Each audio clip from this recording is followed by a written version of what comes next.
ꯊꯤꯟꯕꯗ office ꯊꯝꯖꯤꯜꯂꯨ ꯏꯝꯐꯥꯜ ꯌꯧꯔꯛꯄꯗ ꯅꯣꯏ ꯂꯝꯕꯤ ꯑꯩꯈꯣꯏꯒꯤ ꯀꯟꯅ ꯅꯩꯅꯗꯅ ꯁꯨꯝ ꯂꯩ ꯑꯩꯈꯣꯏꯅ ꯍꯦꯛ ꯈꯪꯂꯛꯄꯗꯩ ꯍꯥꯏꯌꯣ ꯑꯩꯈꯣꯏꯅ ꯍꯦꯛ ꯈꯪꯂꯛꯄꯗꯩ ꯍꯥꯏꯌೋ ꯌꯣ ꯌꯣ ꯌꯣ ꯌꯣ ꯌꯣ ꯌꯣ ꯑꯩꯅ ꯈꯪꯂꯛꯄꯗꯤ ꯀꯣꯔꯧꯁꯦ ꯑꯌꯨꯛꯇ ꯊꯣꯛꯂꯛꯏ ꯑꯩꯅ ꯎꯔꯛꯄꯗꯤ ꯊꯥꯖꯁꯨ ꯅꯨꯡꯗꯣꯜꯗ ꯂꯩꯔꯝꯃꯤ ꯑꯩꯅ ꯈꯪꯂꯛꯄꯗꯤ ꯀꯣꯔꯧꯁꯦ ꯑꯌꯨꯛꯇ ꯊꯣꯛꯂꯛꯏ ꯑꯩꯅ ꯎꯔꯛꯄꯗꯤ ꯊꯥꯖꯁꯨ ꯅꯨꯡꯗꯣꯜꯗ ꯂꯩꯔꯝꯃꯤ ꯔꯣꯀꯦꯠ ꯆꯦꯜꯂꯁ ꯀꯥꯔꯐ꯭ꯌꯨꯅ ꯃꯅꯤꯄꯨꯔꯗ ꯑꯗꯨꯝ ꯂꯩꯔꯝꯃꯤ ꯔꯣꯀꯦꯠ ꯆꯦꯜꯂꯁ ꯀꯥꯔꯐ꯭ꯌꯨꯅ ꯃꯅꯤꯄꯨꯔꯗ ꯑꯗꯨꯝ ꯂꯩꯔꯝꯃꯤ ꯑꯩꯅ ꯈꯪꯂꯛꯄꯗꯤ ꯍꯥꯏꯌꯨ ꯌꯣ ꯌꯣ ꯌꯣ ꯌꯣ ꯌꯣ ꯌꯣ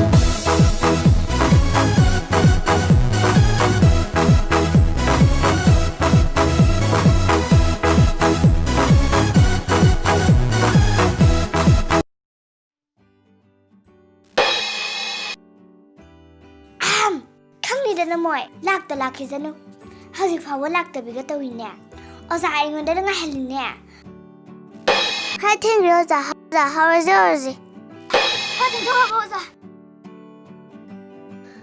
ꯑꯩ ꯂꯥꯛꯑꯦ ꯑꯣꯖꯥ ꯈꯔ ꯊꯦꯡꯈ꯭ꯔꯕꯣ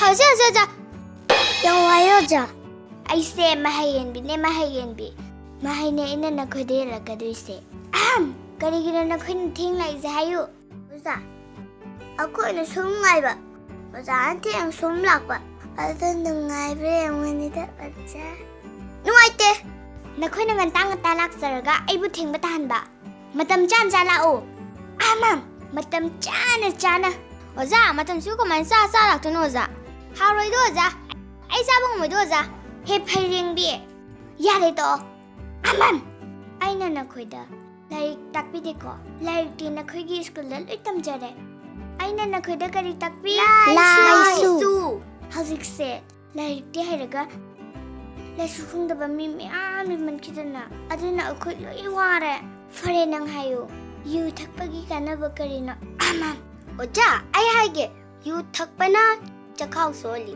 ꯂꯤꯚꯔ ꯁꯣꯛꯍꯜꯂꯤ ꯁꯦꯜ ꯃꯥꯡꯍꯜꯂꯤ ꯑꯣꯖꯥ ꯌꯨ ꯊꯛꯄꯩ ꯀꯥꯟꯅꯕꯁꯦ ꯅꯨꯄꯥꯅ ꯅꯨꯄꯤ ꯐꯨꯗꯍꯜꯂꯤ ꯀꯥꯟꯅꯗ꯭ꯔꯣ ꯑꯣꯖꯥ ꯀꯥꯟꯅꯗ꯭ꯔꯥ ꯀꯥꯟꯅꯕꯅꯦ ꯑꯣꯖꯥ ꯀꯔꯤ ꯀꯥꯟꯅꯕꯅꯣ ꯅꯪꯒꯤꯗꯨꯕꯨ ꯍꯦ ꯀꯃꯥꯏꯅ ꯀꯥꯟꯅꯩꯅꯣ ꯍꯥꯏꯌꯨ ꯀꯥꯟꯅꯕ ꯉꯥꯛꯇꯅꯦ ꯑꯣꯖꯥ ꯆꯈꯥꯎ ꯁꯣꯛꯑꯗꯤ ꯍꯣꯁꯄꯤꯇꯥꯜ ꯆꯠꯂꯅꯤ ꯗꯣꯛꯇꯔꯅ ꯌꯦꯡꯉꯅꯤ ꯗꯣꯛꯇꯔ ꯁꯦꯟ ꯐꯪꯍꯧꯗ꯭ꯔꯣ ꯗꯣꯛꯇꯔꯗ ꯀꯥꯟꯅꯔꯦ ꯀꯔꯤꯅꯣꯅꯦ ꯃꯥꯅ ꯉꯥꯡꯉꯤꯁꯤꯕꯣ ꯌꯨ ꯆꯥꯡ 나ꯏꯅ ꯂꯩꯗꯨꯅ ꯊꯛꯑꯗꯤ ꯌꯨ ꯌꯣꯜꯂꯤꯕ ꯑꯃꯗꯤ ꯌꯨ ꯁꯨꯡꯉꯤꯕ ꯑꯅꯤꯗ ꯆꯥꯎꯅ ꯀꯥꯟꯅꯕ ꯄꯤ ꯑꯣꯖꯥ ꯅꯨꯄꯥꯅ ꯅꯨꯄꯤꯗ ꯐꯨꯔꯒ ꯀꯔꯤ ꯀꯥꯟꯅꯩꯅꯣ ꯍꯥꯏꯌꯨ ꯅꯪ ꯃꯉꯥꯏꯔꯦꯅꯦ ꯍꯥꯏꯌꯨꯅꯦꯍꯦ ꯑꯩ ꯍꯥꯏꯒꯦ ꯑꯣꯖꯥ ꯌꯨ ꯅꯨꯡꯇꯤꯒꯤ ꯊꯛꯑꯗꯤ ꯅꯨꯄꯥꯅ ꯅꯨꯄꯤ ꯐꯨꯏ ꯅꯨꯄꯥꯅ ꯅꯨꯄꯤ ꯐꯨꯔꯗꯤ ꯅꯨꯄꯤ ꯁꯥꯎꯔꯛꯑꯗꯤ ꯅꯨꯄꯥꯗ ꯈꯨꯠ ꯍꯜꯂꯛꯏ ꯅꯨꯄꯥꯒ ꯅꯨꯄꯤꯒ ꯐꯨꯅꯩ ꯑꯣꯖꯥ ꯅꯨꯄꯥꯒ ꯅꯨꯄꯤꯒ ꯐꯨꯅꯔꯗꯤ ꯔꯥꯏꯠ ꯃꯅꯩ ꯇꯥꯛꯄꯅꯦ ꯑꯣꯖా ꯑꯗꯨꯅꯗꯤ ꯔꯥꯏꯠ ꯃꯅꯩ ꯇꯥꯛꯄꯗ ꯌꯨꯅ ꯃꯇꯦꯡ ꯄꯥꯡꯉꯤ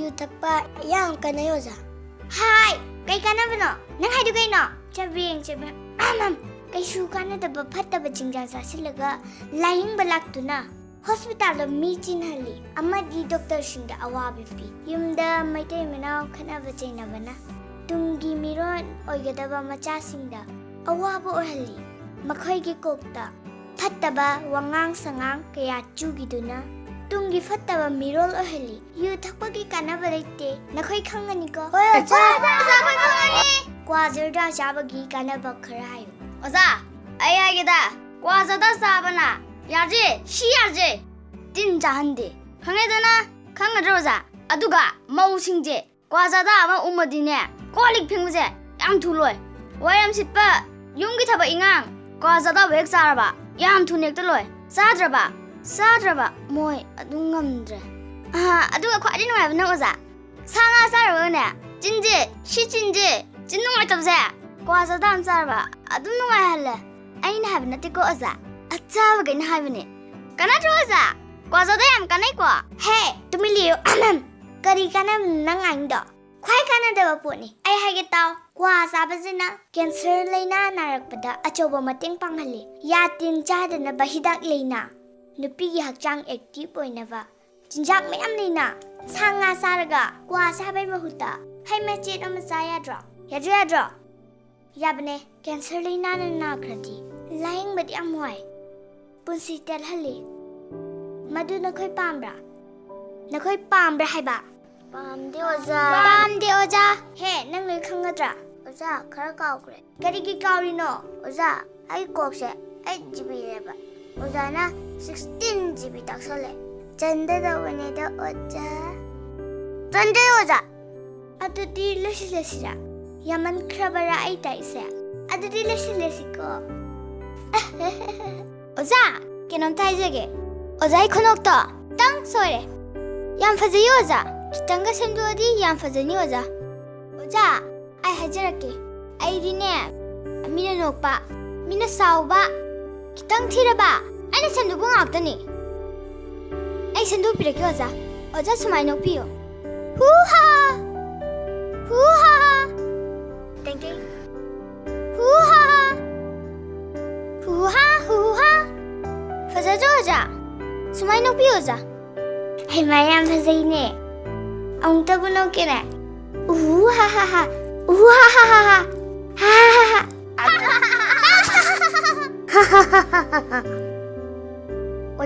Oja na nokpase Ay punsigi ahan ba ubani Ado oja na nokpase Fazay jo hairoi Thi jo hairoi Ado oja matung manaw norakan ko Misi ni Adudi ngasi lesi ko Lesi oja Hoy oja Lesi oja La la la la Sungai La la la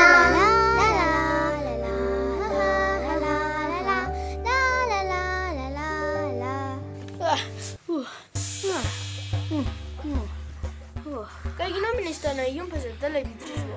Fado sumana sumina kota na labisibo. Usiti lalaibi abanu yung nate. Sumdawa langzibamni. Pokar de siduna. Ay sibiyadiko. Waro bibdi yadiko. Ay sida ladi pamdi supang pangaroy. Haibdi koi Sakotoi walimna pamba yade. Lep ko dabni. Adusu matam manghan ba yade. Sajen tawudabni sajen. Habiyo. Maka dum dabiyo. Ay Imphal North district tagi sok lawi lekai deni. Sutu toijibo. Hemandro.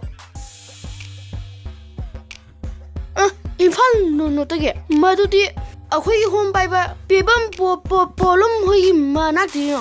Natra. Ho adu kari ni balairo. Hemandro. Khara walim ne. Saunu ko. Haibdi ay ajuba khara ngangba. Aina bot kajganda aina noidi niba haujingna noida mu niba lakba.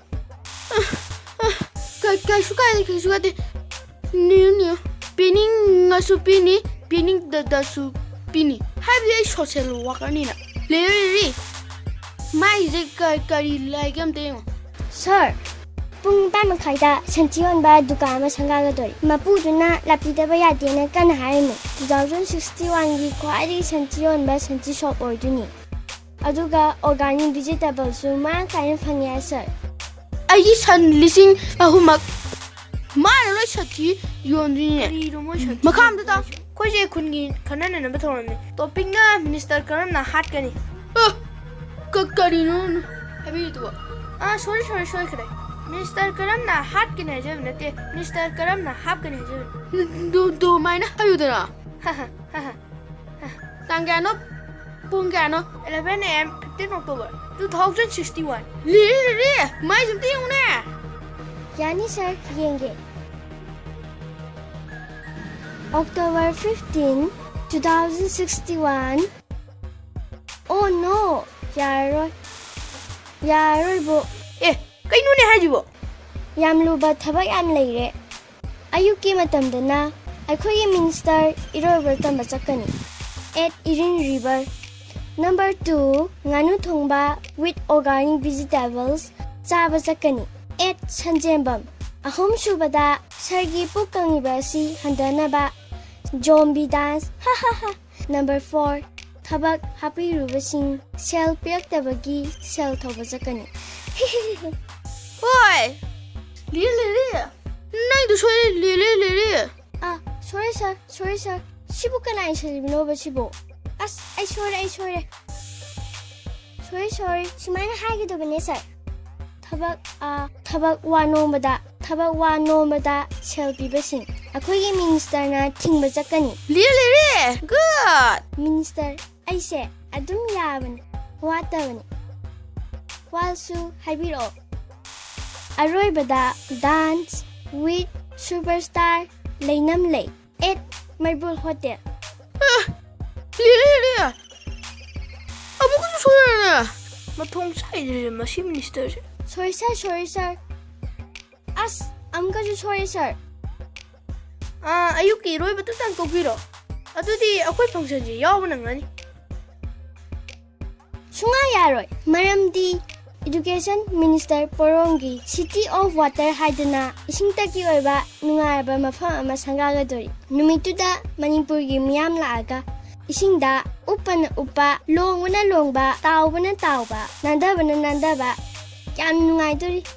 Aduga akoigi minister na numituda ne chief guest oidiba akoigi minister je numituda isingaidi langdagani hai. Iroba haitrdi shirodro. Good! Nang na ito chumine! Minister, I say, adum yabani, watabani, walsu adum haibiro. Noi na ite sungya yaroy ba natro ha? Yaroy. Sungya yaroy. Mafam jidene ai botar lishing mwe le. Noi da shukthai da daloi. Hojik tagi khom ma horuge. Ai chale ko. Chale. Botar lishing ahum. Ai chale ko. Mana ji ka rupina. Kamai to sige minister. Amtang ngai biko. Hojik to lishing ama ga chau. Hai minutro. As karabo elang mani da. Ai de yaroy. Ichan pi oine thajara. Hai budi mazu mister Odimina. Ha, ashem buru hai che. Ichan pi. Mani. Ashem soy thabiro ko. Mani. Soy thabiro. Ashem mani ko.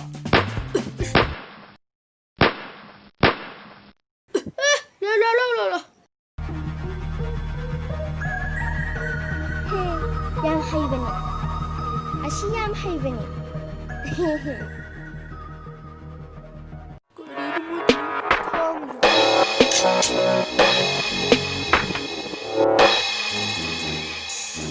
Kaya tawbi siya. I say, yam pajabani. Sa kutigo. Awa palay dabani. Walsu haibiro. Ako haimase yam haibani. Kasuta roida lengano. Lengadi soydini. Soiredi kaidodu ba? Soiredi aina sum kanbada nangi narai baksida yungri. Hai ma. Lango.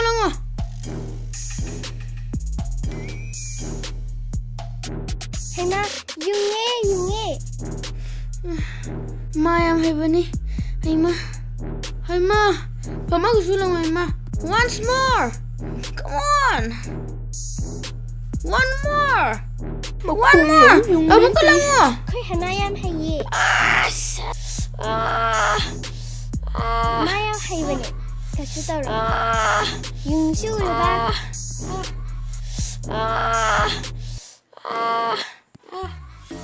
Asi hairira ne. Yung se hairine. Milo siya lagi.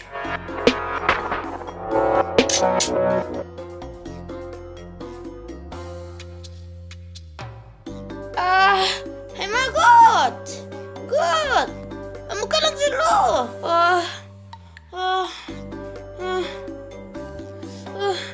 Hadang lalay mo ko. Ay, tang do sa doge. Lang silo, one more.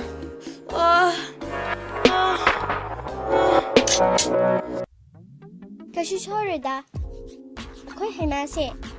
Yam haibani. Sungso sorida bani. ꯄꯥꯈꯠꯄꯤꯒꯅꯨ ꯁꯣꯏꯗ꯭ꯔꯤꯔꯥ ꯍꯧꯖꯤꯛ ꯊꯥꯡ ꯑꯅꯤ ꯌꯨꯡꯉ ꯆꯠꯈꯤꯗꯣ ꯌꯨꯡꯈꯤꯕꯗꯣ ꯄꯥꯏꯔꯦ ꯊꯥꯡ ꯄꯥꯏꯔꯦ ꯂꯦꯡꯒꯅꯨꯀꯣ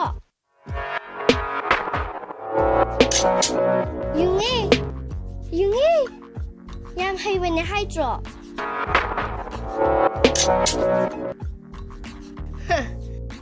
ꯑꯩ ꯍꯩꯕꯅꯦ ꯑꯩ ꯁꯣꯏꯗꯕꯅꯦ ꯂꯣꯏꯔꯦ ꯅꯪ ꯇꯥꯡꯕꯤꯔꯣ ꯂꯣꯏꯔꯕꯣ ꯌꯨꯡꯗꯦꯀꯣ ꯈꯣꯡꯗꯒ ꯌꯨꯡꯗ꯭ꯔꯣ ꯈꯨꯠꯇꯒ ꯌꯨꯡꯗ꯭ꯔꯣ ꯌꯨꯡꯉꯦ ꯑꯦꯄꯜꯗ ꯌꯨꯡꯉꯦ ꯉꯥꯏꯈꯣ ꯁꯤ ꯑꯦꯄꯜꯁꯦ ꯌꯥꯝ ꯁꯥꯎꯅꯤꯡꯉꯤ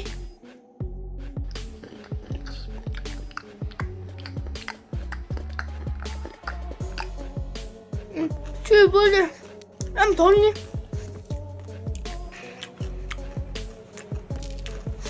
애플도 아니야?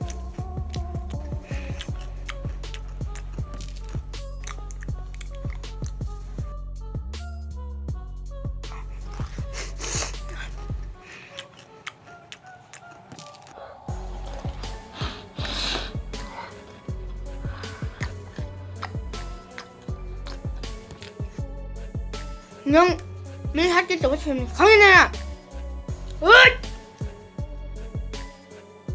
ꯌꯥꯝꯅ ꯍꯩꯕꯅꯦꯕ ꯑꯩꯅ ꯍꯥꯏꯗ꯭ꯔꯣ ꯍꯩ ꯌꯥꯝ ꯍꯩ ꯁꯣꯏꯗꯦ ꯑꯗꯨꯅꯔ ꯁꯤꯗ ꯑꯅꯤ ꯌꯨꯡꯉ ꯆꯠꯈꯤꯗꯣ ꯕꯦꯝꯃ ꯅꯪ ꯌꯥꯝ ꯍꯩꯀꯣ ꯅꯪ Anyway,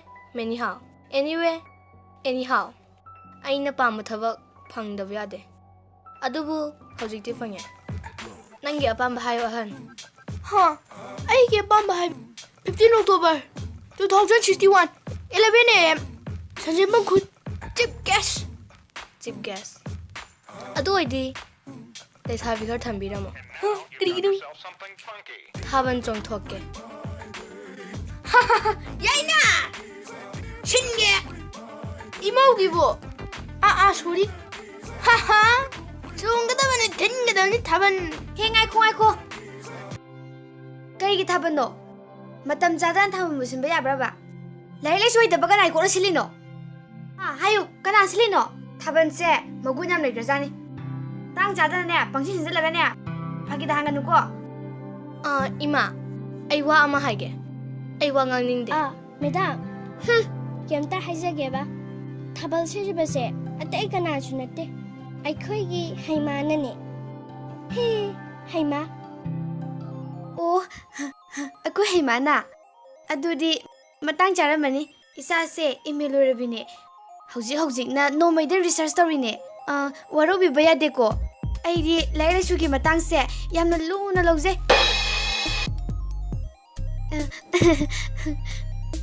ꯂꯥꯏꯔꯤꯛꯀꯤ ꯃꯇꯥꯡꯅꯦꯕꯨ ꯍꯥꯏꯔꯗꯤ ꯑꯩꯗꯤ ꯁꯦꯜꯁꯦ ꯖꯣꯝ ꯊꯥꯗꯒꯦ ꯂꯩꯔꯤꯅꯦ ꯂꯥꯏꯔꯤꯛ ꯂꯥꯏꯁꯨꯒꯤ ꯃꯇꯥꯡꯗꯗꯤ ꯀꯅꯥꯝꯇ ꯂꯥꯛꯇꯦꯕ ꯌꯥꯎꯁꯪ ꯁ꯭ꯄꯣꯔꯠ ꯆꯥꯛ ꯆꯥꯅꯕ ꯀꯝꯃ꯭ꯌꯨꯅꯤꯇꯤ ꯍꯣꯜ ꯁꯥꯕꯤꯌꯨꯒꯨꯝꯕ ꯅꯨꯡ ꯊꯥꯕꯤꯌꯨꯒꯨꯝꯕ ꯀꯔꯤꯅꯣ ꯁꯨꯡꯍꯥꯞ ꯍꯥꯞꯅꯤꯡꯗꯦ ꯍꯥꯏꯁꯤꯅꯦ ꯑꯩꯗꯤ ꯂꯥꯏꯔꯤꯛꯀꯤ ꯃꯇꯥꯡꯁꯦ ꯌꯥꯝ ꯉꯥꯎꯖꯩ ꯑꯩꯒꯤ ꯏꯆꯥꯅꯨꯄꯤꯁꯦ ꯑꯁꯤꯁꯨ ꯂꯥꯏꯔꯤꯛ ꯌꯥꯝ ꯍꯩꯇꯕꯅꯦ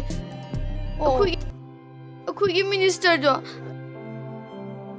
ꯑꯗꯨꯁꯨ ꯂꯥꯏꯔꯤꯛ ꯌꯥꯝ ꯍꯩꯇꯕꯅꯦ ꯑꯗꯨꯒ ꯉꯁꯥꯏꯗꯒꯤ ꯂꯥꯏꯔꯤꯛꯀꯤ ꯃꯔꯝꯗ ꯊꯋꯥꯏ ꯌꯥꯎꯅ ꯉꯥꯡꯖꯔꯤꯕ ꯑꯩꯁꯤꯁꯨꯅꯦ ꯑꯃꯠꯇ ꯍꯩꯇ꯭ꯔꯦ ꯑꯩꯗꯤ ꯑꯗꯨꯅ ꯑꯩꯗꯤ ꯂꯥꯏꯔꯤꯛꯀꯤ ꯃꯇꯥꯡꯁꯦ ꯊꯋꯥꯏ ꯌꯥꯝꯅ ꯌꯥꯎꯖꯩꯌꯦꯕ ꯅꯪ ꯂꯥꯏꯔꯤꯛ ꯍꯩꯕ꯭ꯔꯣ ꯂꯥꯏꯔꯤꯛꯀꯤ ꯋꯥꯗꯤ ꯍꯥꯏ ꯀꯥꯟꯗꯦꯗ ꯑꯗꯨꯗꯤ PhD ꯍꯥꯏꯖꯒꯦ ꯍꯥꯏꯅꯣ PhD PMꯒ ꯍꯩꯁꯝꯒ DMꯒ ꯂꯣꯏꯔꯤ ꯀꯩꯅꯣ ꯑꯗꯨꯃꯥꯏ ꯑꯣꯏꯕ꯭ꯔꯥ ꯂꯥꯏꯔꯤꯛ ꯂꯥꯏꯁꯨ ꯍꯩꯇꯕꯁꯦ ꯌꯥꯝ ꯁꯥꯎꯅꯤꯡꯉꯤ ꯑꯗꯨꯅ ꯑꯩꯗꯤ ꯑꯩꯒꯤ ꯏꯆꯥꯅꯨꯄꯤꯁꯦ ꯂꯥꯏꯔꯤꯛ ꯂꯥꯏꯁꯨ ꯍꯩꯕ ꯅꯨꯄꯥ ꯑꯃꯗ ꯁꯣꯏꯗꯅ ꯄꯤꯒꯅꯤ ꯁꯦꯟ ꯄꯥꯏꯒꯦꯔꯥ ꯂꯥꯏꯔꯒꯦꯔꯥ ꯃꯈꯣꯡ ꯅꯥꯝꯃ ꯇꯦꯛꯀꯦꯔꯥ ꯃꯃꯤꯠ ꯇꯥꯡꯒꯦꯔꯥ ꯃꯅꯥ ꯄꯪꯒꯦꯔꯥ ꯑꯩꯗꯤ ꯂꯥꯏꯔꯕ ꯅꯨꯄꯥ ꯍꯦꯟꯅꯤ ꯃꯦꯗꯥꯝ ꯑꯩꯁꯨ ꯂꯥꯏꯔꯤꯛ ꯍꯩꯌꯦ ꯇꯥꯅꯤꯡꯗꯦꯍꯦ ꯅꯪꯉꯣꯟꯗꯕꯨ ꯏꯆꯥꯅꯨꯄꯤ ꯀꯃꯥꯏ ꯄꯤꯗꯣꯏꯅꯣ ꯃꯦꯗꯥꯝꯅ ꯉꯁꯥꯏ ꯃꯈꯣꯡ ꯇꯦꯛꯀꯦꯔꯥ ꯃꯃꯤꯠ ꯇꯥꯡꯒꯦꯔꯥ ꯌꯥꯅꯤ ꯍꯥꯏꯅꯩꯌꯦ ꯑꯦꯗꯚꯔꯇꯥꯏꯁ ꯇꯧꯕ ꯍꯥꯏꯕꯁꯦ khare dum hanjam bata bane nang juba adu oirade aigi ishan ba oina yauhanjargi eh lari haibra kaino PhD tawrimni ne eh kai subject ta PUBG gumba Instagram gumba aya anau subject male as yam phaiye yahon da bayaroi ko sohen gan ko yahola u ko aidi lari haibase yam ngaujai ba sohen ko yahola u ko sohen gan ko sohen bayaroi ko noi mungdi loi ngawine nasha nupido ima ohenduje ha kashu kadida sel paibini na ba makok to haiwai lang thokpida loi aha lani soidana lani aigi mau lani Moi babung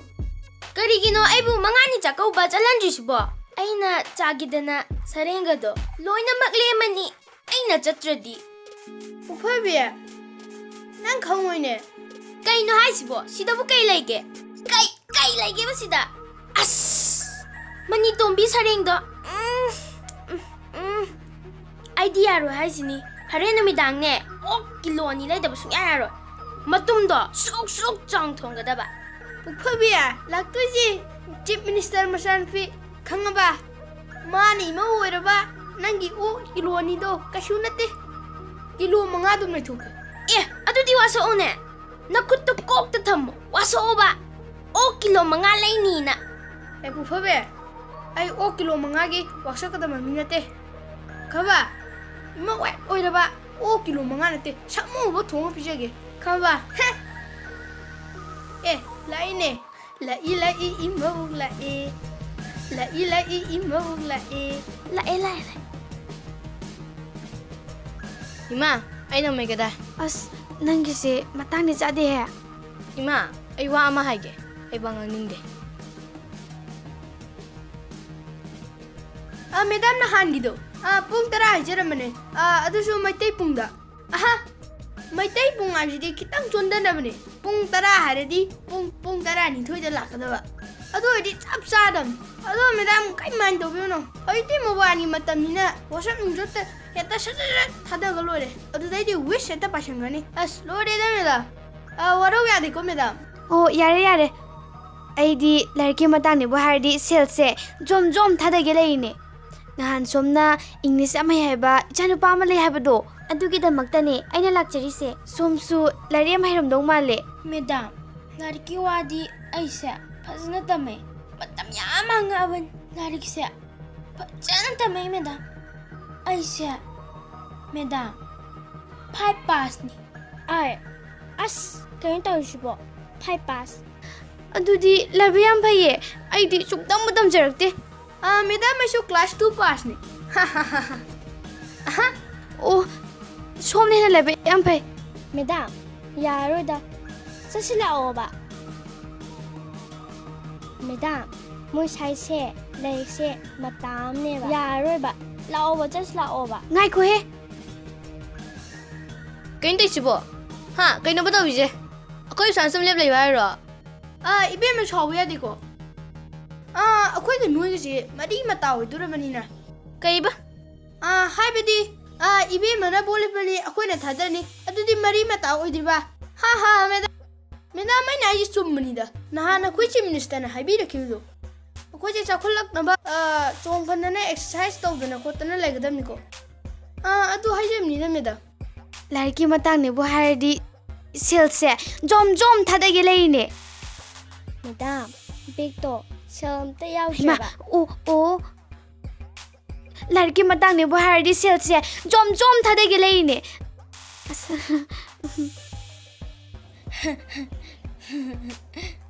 ate leri ichana pa da hanan da ko thupir o madam yani ai kok thuk sarake pai bi sanu pa chumba laune sida laune madam la madam ti mi madam yam hai bune aha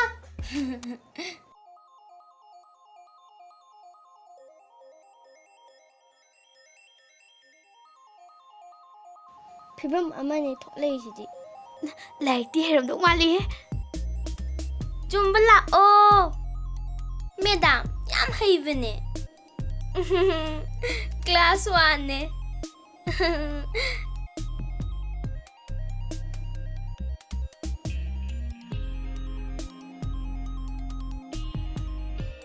Lolo. Iya.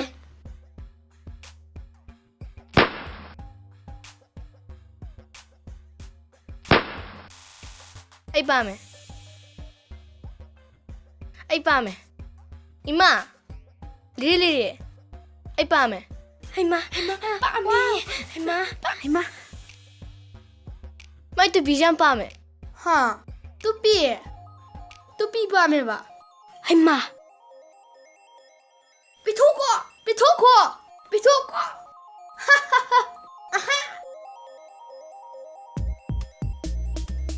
Thank you. Babung, tupi pame no pi se. Kaya jugo chaga doi mande. Pamde. Pamde. Tupi pama hureje. Nang pama horabne. Hauram. Khangena na. 1 2 3 head up the ma on thora kaniyo. On thora the new ko. Ngai khone. 1 Asigi yung naw se. Nok tena ga toy yung ne. 2 3 yingi. Ano, amu baga tingtharaga yengi ne. Yingi. Aina hydra. Ay pogyan chadore. Haukre na sige hingjang je. Haukta ba ama wek yaude. O ngaire onthong na haukre. Sare ngaire haukre.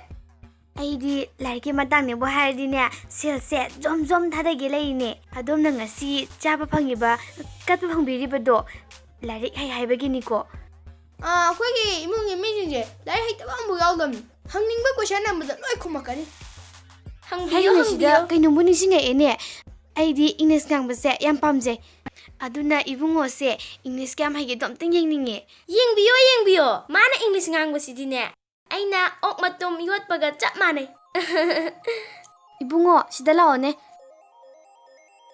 ꯑꯩꯅ ꯌꯥꯝ ꯇꯣꯏꯅ ꯁꯤꯖꯤꯟꯅꯕ ꯋꯥꯍꯩ ꯑꯃ ꯎꯆꯦꯛ ꯑꯃ ꯄꯥꯏꯁꯤꯜꯂꯛꯑꯒ ꯁꯥꯏꯖꯤꯟꯅ ꯇꯣꯡꯉꯝꯗꯅ ꯑꯃꯨꯛ ꯄꯥꯏꯊꯣꯛꯈ꯭ꯔꯦ ꯁꯤ ꯑꯝꯇ ꯍꯥꯏꯔꯛꯑꯣꯅꯦ 하윤네 나빠는 또 미루네 A bird coming without Tom's hygiene. Fly away again. good A bird comings without tongue sizen fly away again ꯑꯁ ꯌꯥꯝ ꯐꯖꯩꯌꯦ ꯑꯃꯇꯪꯒ ꯃꯁꯤꯁꯦ ꯃꯔꯝ ꯆꯥꯗꯅ ꯁꯦꯜ ꯂꯧꯕ ꯂꯥꯛꯄ ꯃꯁꯛ ꯅꯨꯡꯁꯤꯗꯕ ꯃꯤꯗ ꯑꯩꯅ ꯍꯥꯏꯗꯣꯏꯅꯦꯕ ꯅꯪ ꯆꯠꯈ꯭ꯔꯒꯦꯔꯥ ꯅꯠꯇ꯭ꯔꯒ ꯑꯩ ꯆꯠꯈꯣꯔꯥ ꯁꯤꯝꯇꯒ ꯍꯥꯏꯔꯝꯃꯣ 하윤네 Mana English ngangbasidine. Hai kanadeda. Aidi sungkang kangde. I go the gore on you. Go the gore. 하 Heitra. Heivene. You go the goro I go the gore ꯑꯁ ꯌꯥꯝ ꯍꯔꯥꯎꯋꯦ ꯃꯊꯪ ꯁꯟꯗꯦꯗꯗꯤꯅꯦ ꯆꯥꯛ ꯁꯣꯏꯅ ꯁꯤꯟꯖꯔꯛꯀꯦ ꯁꯨꯃꯥꯏꯅ ꯏꯪꯂꯤꯁꯁꯦ ꯈꯖꯤꯛ ꯇꯝꯍꯧꯅꯕ Hoi yaye. Chabki wa ordi aidi long yai. Ai ꯇꯣꯝꯗ ꯑꯣꯏꯅ ꯂꯥꯛꯆꯔꯒꯦ ꯄꯨꯛꯐꯜꯕꯤ ꯇꯧꯅꯨꯗ Aidi itomda lakchage haine. ꯍꯣꯏ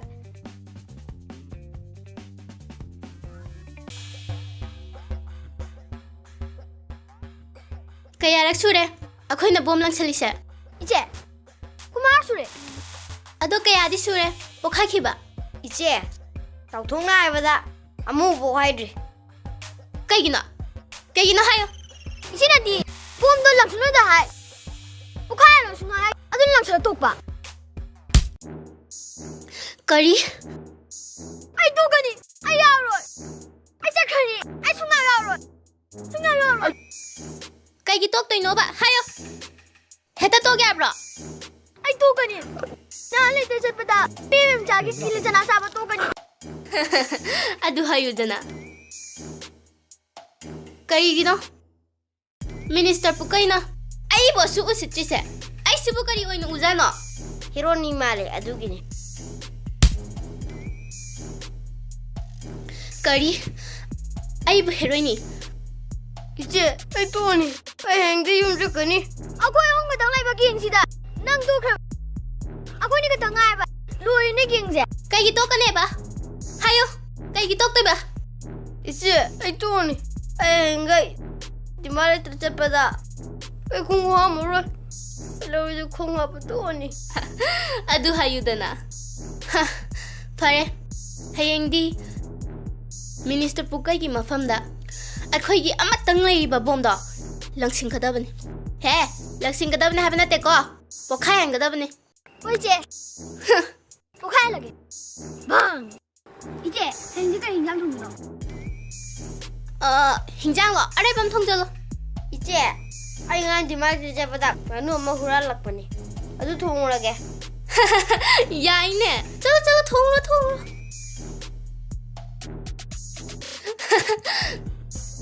Minister Pukai. Khangani nam. Inspector Police. Inspector Police. Inspector Police ne ai. Inspector Fola. Lafoi yaw do Fola. Ai ngasi sausu yam sauningi. Kapsu yam kapningi. Mi ga puningi ngasi. Film kuman ni araga. Hero kuman ni araga. Police kerasan. Mai kerasan. Ai Inspector Police. Khangni ngasi di araga panai je. KHIGATLANG. KHIGATLANG. Asino inai lagi.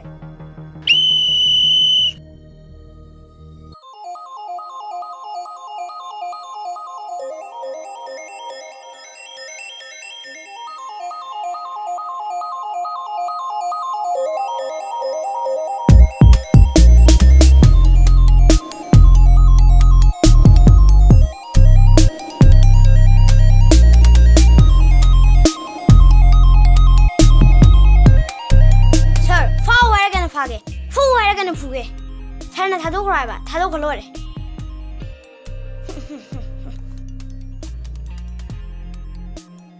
Hinako, kaiko ne. Shisong. Angtung ne, poto angtung ne.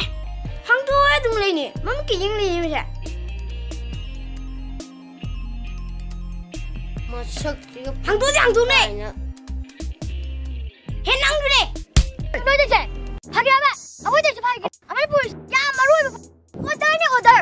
Chao mi mai order. Mafam jana matam jana thamba. Jan thoi bela ne. Sa diba. Khangba. Sa. हाँ madam बड़ा उबिया देखो Sir, yan mga jida. Yori da. Oi da. Sir. Sir na ba da. Power ba pani. Power ba puni.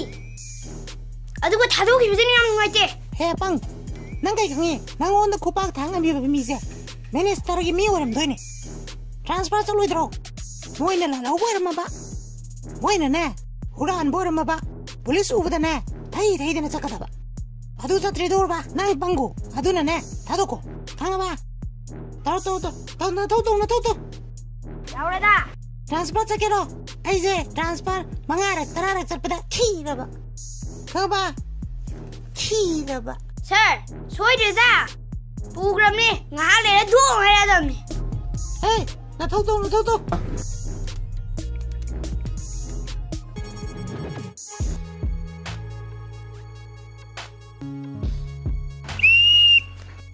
Ngay ko, kaya no sali lo. Ay inspector, ay fola. Como tu dun shibo. Kaya no sali do. Police sumali na bro. Longa hipa laine. Ajuji mathanda. Penu shibo. Ay kanon pure mase. Ay bakhandi bom se. Ngona bom pitho maje. Yu. Ngay ko. Ngay ko. Ơi, I Inspector Police. I Inspector Fola. Lafoi out of Fola. Oi, no in the Purido Kaino. Lupa Sam Biramo. Biro. Hang to engage. Sir, 법이군요. 보이네. 봄새. 잘 비통하게. 실로주로 sir. Boom. Boom boom ba. Ha. 실로주로. Putogo putogo. Jana tham jalo. Kai tham. Kai de tham de ba. Mr. Pukai de tham ke tongune. Koi wajar ne wajar. Koi achobada harakpa. Sir, api bhabiru sir. Ha. Minister Pukai. I transfer ma ngarak thaw do. I won de boom ga hapagora. Tha daram giro. Ha. Tha daram giro. Thingi solo. Chalo. Khai thun cha kho.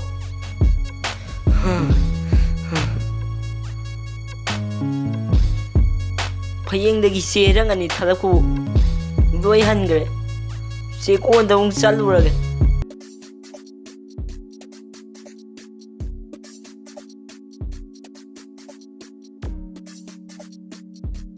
Yani toge.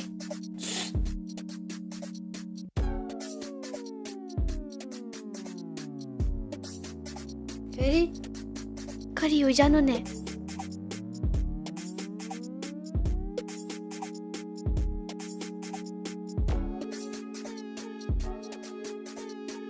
Kaino sibo. Ibem nang noma. Wa bi manak salingai da. Pudrup long na. Pot ama tarakani. Lum long ni pai da.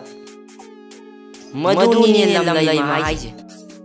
Ado nang namin na phau na yimba yade. Ipai nakta porkadawa. Ipana. Fadana khoram thokadawa. Ko lan changadawa. Nang no jik shell pai je. Sidagi sharuk chame hena pai gani. Yare ko. Ipai nakta porko. Oh, lalai ma. Yang biade. Bisa lagi.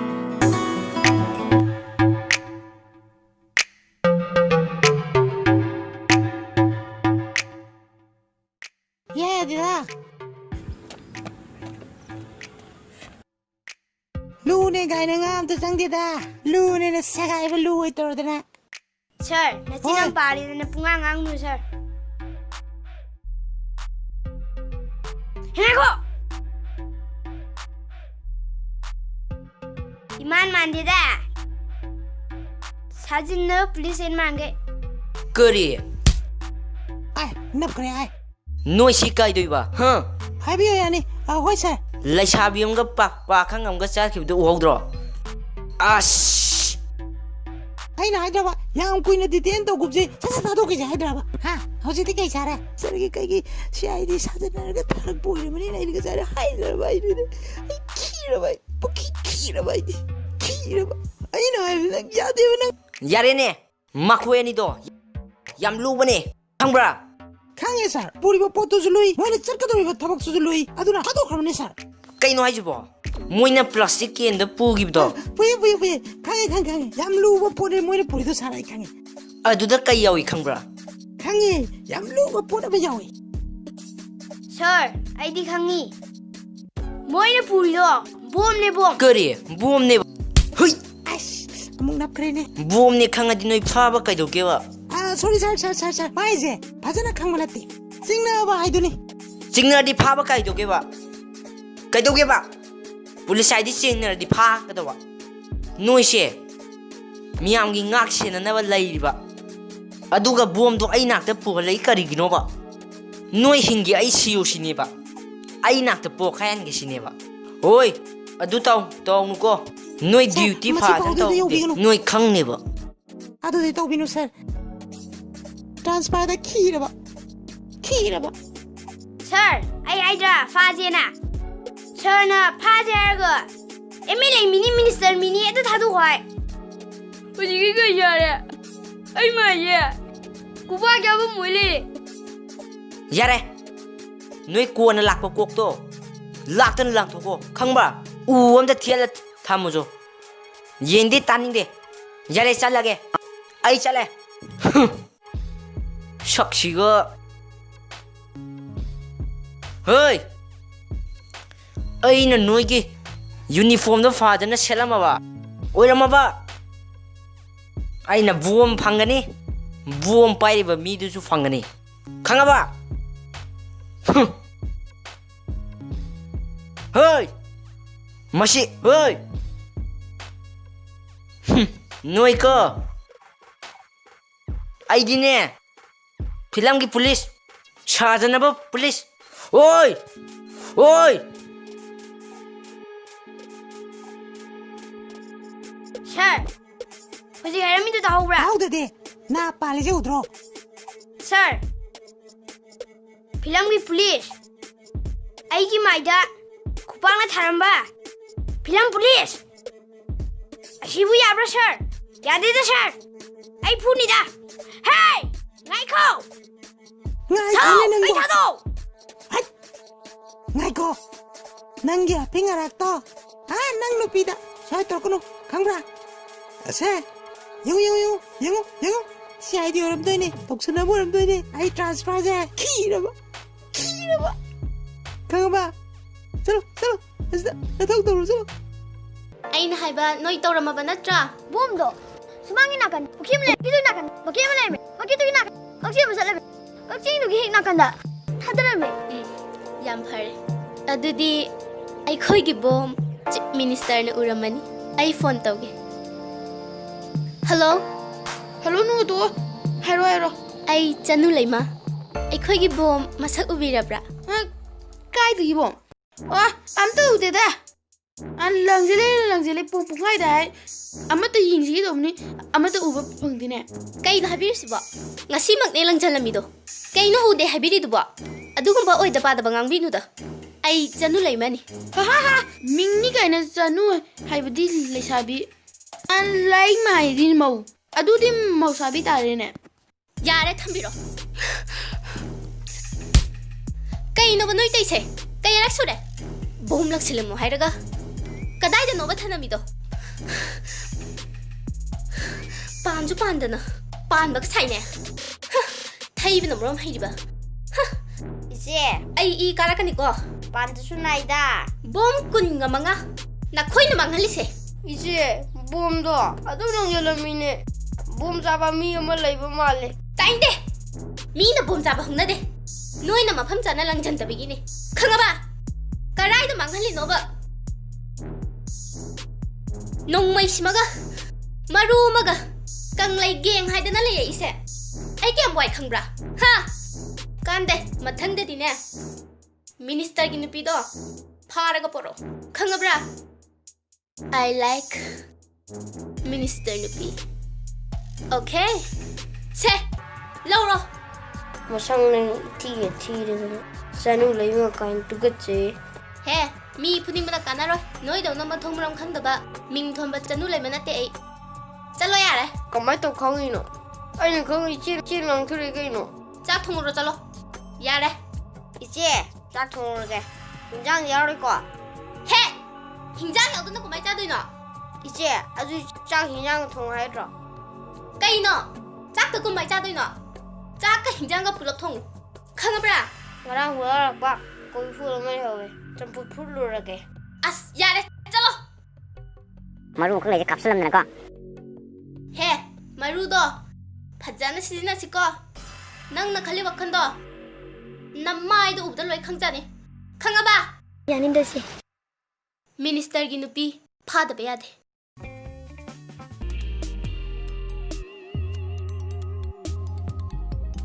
Film kumallinya hero kumanni araga police amuk san mai bong san ai sokani go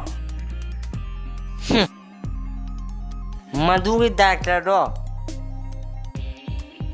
machine ne pop sudat pa pingwale chalo kande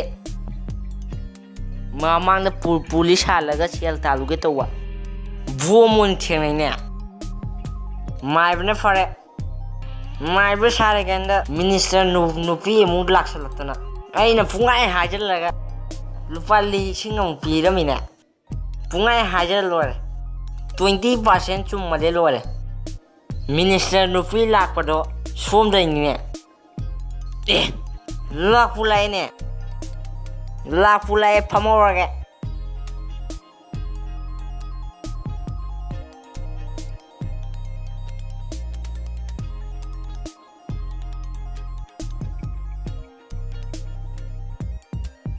ꯌꯥꯏꯐꯔꯦ ꯌꯥꯏꯐꯔꯦ ꯑꯣꯖꯥꯃꯥꯏꯕ ꯑꯁ ꯑꯣꯖꯥꯃꯥꯏꯕ ꯂꯩꯔꯝꯕꯁꯦ ꯌꯥꯝ ꯅꯨꯡꯉꯥꯏꯔꯦ ꯂꯥꯛꯀꯅꯤꯁꯦ ꯃꯪꯗ ꯇꯥꯝꯃꯤꯅꯦ ꯑꯣꯖꯥꯃꯥꯏꯕꯅ ꯍꯥꯏꯕ ꯂꯂꯩꯃꯗꯣ ꯂꯩꯔꯝꯃꯦ ꯂꯧ ꯌꯦꯡꯒꯦ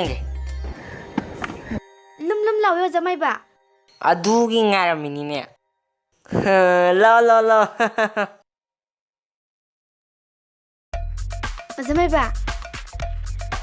ꯑꯣꯖꯥꯃꯥꯏꯕ ꯑꯣꯖꯥꯃꯥꯏꯕꯅ ꯍꯥꯏꯕꯗꯣ ꯂꯣꯏ ꯆꯨꯝꯃꯦ ꯂꯂꯩꯃꯅꯤ ꯑꯣꯖꯥꯃꯥꯏꯕ ꯑꯩꯅ ꯋꯥꯜ ꯃꯌꯥꯗ ꯆꯠꯂꯤꯉꯩꯗ ꯄꯨꯗꯨꯞ ꯂꯥꯎꯅꯔꯛꯄꯩ ꯋꯥꯅꯤꯗ ꯑꯣꯖꯥꯃꯥꯏꯕ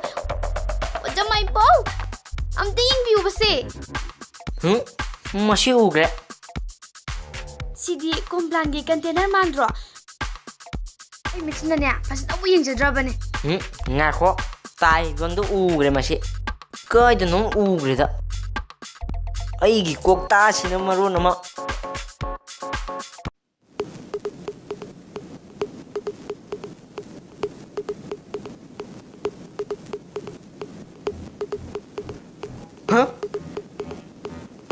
ꯁꯤ ꯑꯣꯏꯔꯦ ꯀꯩꯒꯤꯅꯣ ꯁꯤ ꯑꯩ ꯅꯥꯛ ꯂꯥꯛꯏꯁꯦ ꯃꯥ ꯄꯣꯛꯈꯥꯏꯔꯗꯤ ꯑꯩ ꯁꯤꯅꯕ ꯁꯤꯜꯂꯤꯔꯥ ꯑꯅꯤꯔꯛ ꯁꯨꯔꯦ 이베마 암다 항토 ꯌꯦꯡ게 어쩌면봐 아이디 미신나보 ꯌꯦꯡꯕ ꯌꯥꯗꯦ 하이다이네 어쩌면보 ꯌꯦꯡ비로 항토 와 ꯌꯦꯡ게 ꯌꯦꯡ비요 어쩌면봐 링이시오 ꯌꯦꯡ비요 ꯍꯣꯏ ꯑꯣꯏꯔꯦ 하 오이라고 어쩌면봐 오이라고 ꯀꯩꯅꯣ 어쩌면은 하이브리시보 ꯑꯩ ꯃꯥꯏꯕ ꯅꯠꯇꯦ ꯐꯤꯂꯝꯒꯤ ꯃꯥꯏꯕꯅꯦ ꯑꯩ ꯁꯥꯖꯅꯕ ꯃꯥꯏꯕꯅꯦ ꯑꯩ ꯂꯥꯏ ꯈꯨꯔꯝ ꯉꯝꯃꯣꯏꯀꯣ ꯑꯩ ꯉꯝꯃꯣꯏꯀꯣ ꯂꯂꯩꯃ ꯅꯠꯇꯦ ꯁꯤ ꯀꯩꯅꯣꯝꯅꯦ ꯑꯩ ꯉꯝꯃꯣꯏ ꯀꯩꯅꯣ 어쩌면은 하이브리시보 ꯑꯁꯨꯛ ꯋꯥꯅ ꯄꯨꯔꯛꯑꯒ ꯌꯦꯡꯗꯕꯁꯨ ꯌꯥꯔꯣꯏ 어쩌마이ꯕꯥꯎ ꯍꯦ 마이바우 ꯌꯦꯡꯉꯨꯁꯦ ꯑꯩ ꯅꯠꯇꯦꯅꯦ ꯑꯩ ꯁꯥꯖꯅꯕ ꯃꯥꯏꯕꯅꯦ मचिन थिबा ओइदबा गांबा साजनबा माइबने हाइबा खंगनि नंग ऐसे कनानो खंद्र माले ऐसे मिनिस्टर गी नुपी हेक थिना मफमदने अइना गदोगी यंगमा अस आई एम सौनिंगेदा आई एम दियें थोकेदा कइनुसबो इमा बोले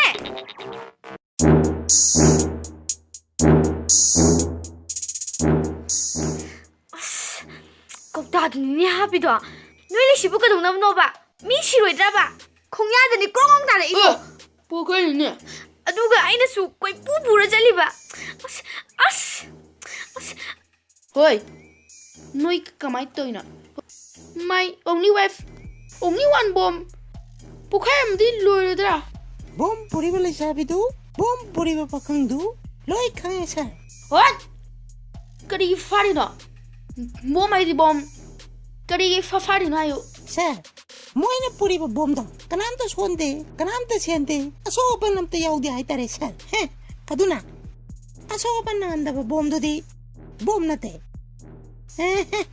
ꯑꯗꯨꯏ ꯐꯥꯗꯕꯅꯤꯗ ꯆꯠꯂꯣ ꯀꯩꯅꯣ ꯅꯪꯅ ꯉꯥꯡꯏꯗꯣ ꯕꯣꯝ ꯍꯥꯏꯗꯤ ꯕꯣꯝ ꯄꯣꯈꯥꯏ ꯑꯃꯗꯤ ꯁꯥꯔ ꯄꯣꯈꯥꯏꯗꯦꯗ ꯁꯥꯔ ꯄꯣꯈꯥꯏ ꯑꯃꯗꯤ ꯍꯥꯏꯕꯅꯤꯅꯦ ꯄꯣꯈꯥꯏꯗꯦ ꯄꯣꯈꯥꯏ ꯑꯃꯗꯤ ꯍꯥꯏꯕꯅꯤꯅꯦ ꯁꯥꯔ ꯄꯣꯈꯥꯏꯗꯦ ꯄꯣꯈꯥꯏ ꯑꯃꯗꯤ ꯍꯥꯏꯕꯅꯤꯅꯦ ꯄꯣꯈꯥꯏ ꯑꯃꯗꯤ ꯍꯥꯏꯕꯅꯤꯅꯦ ꯄꯣꯈꯥꯏꯗꯦ ꯁꯥꯔ ꯄꯣꯈꯥꯏ ꯑꯃꯗꯤ ꯍꯥꯏꯕꯅꯤꯅꯦ ꯁꯥꯔ ꯄꯣꯈꯥꯏꯔꯝꯃꯗꯤ ꯑꯩꯈꯣꯏ ꯃꯦꯗꯥꯝꯁꯦ ꯑꯗꯨꯝ ꯇꯦꯡ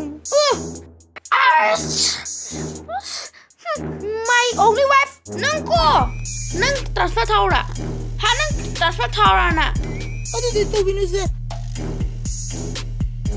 ꯁꯔ ꯀꯩꯝ ꯈꯜꯂꯨꯅꯣ ꯃꯊꯪꯗꯗꯤ ꯁꯔ ꯕꯣꯝ ꯄꯨꯔꯤꯕ ꯃꯤꯗꯨꯁꯨ ꯑꯩꯅ ꯁꯔꯒꯤ ꯃꯅꯥꯛꯇ ꯄꯨꯔꯛꯀꯅꯤ ꯕꯣꯝꯗꯨ ꯄꯨꯔꯛꯀꯅꯣ ꯑꯩꯒꯤ ꯅꯥꯛꯇ ꯀꯔꯤ ꯕꯣꯝ ꯄꯨꯔꯛꯑꯣ ꯍꯥꯏ ꯄꯣꯈꯥꯏꯔꯒ ꯁꯤꯔꯣꯏꯗ꯭ꯔꯥ Mashimi Majasidi.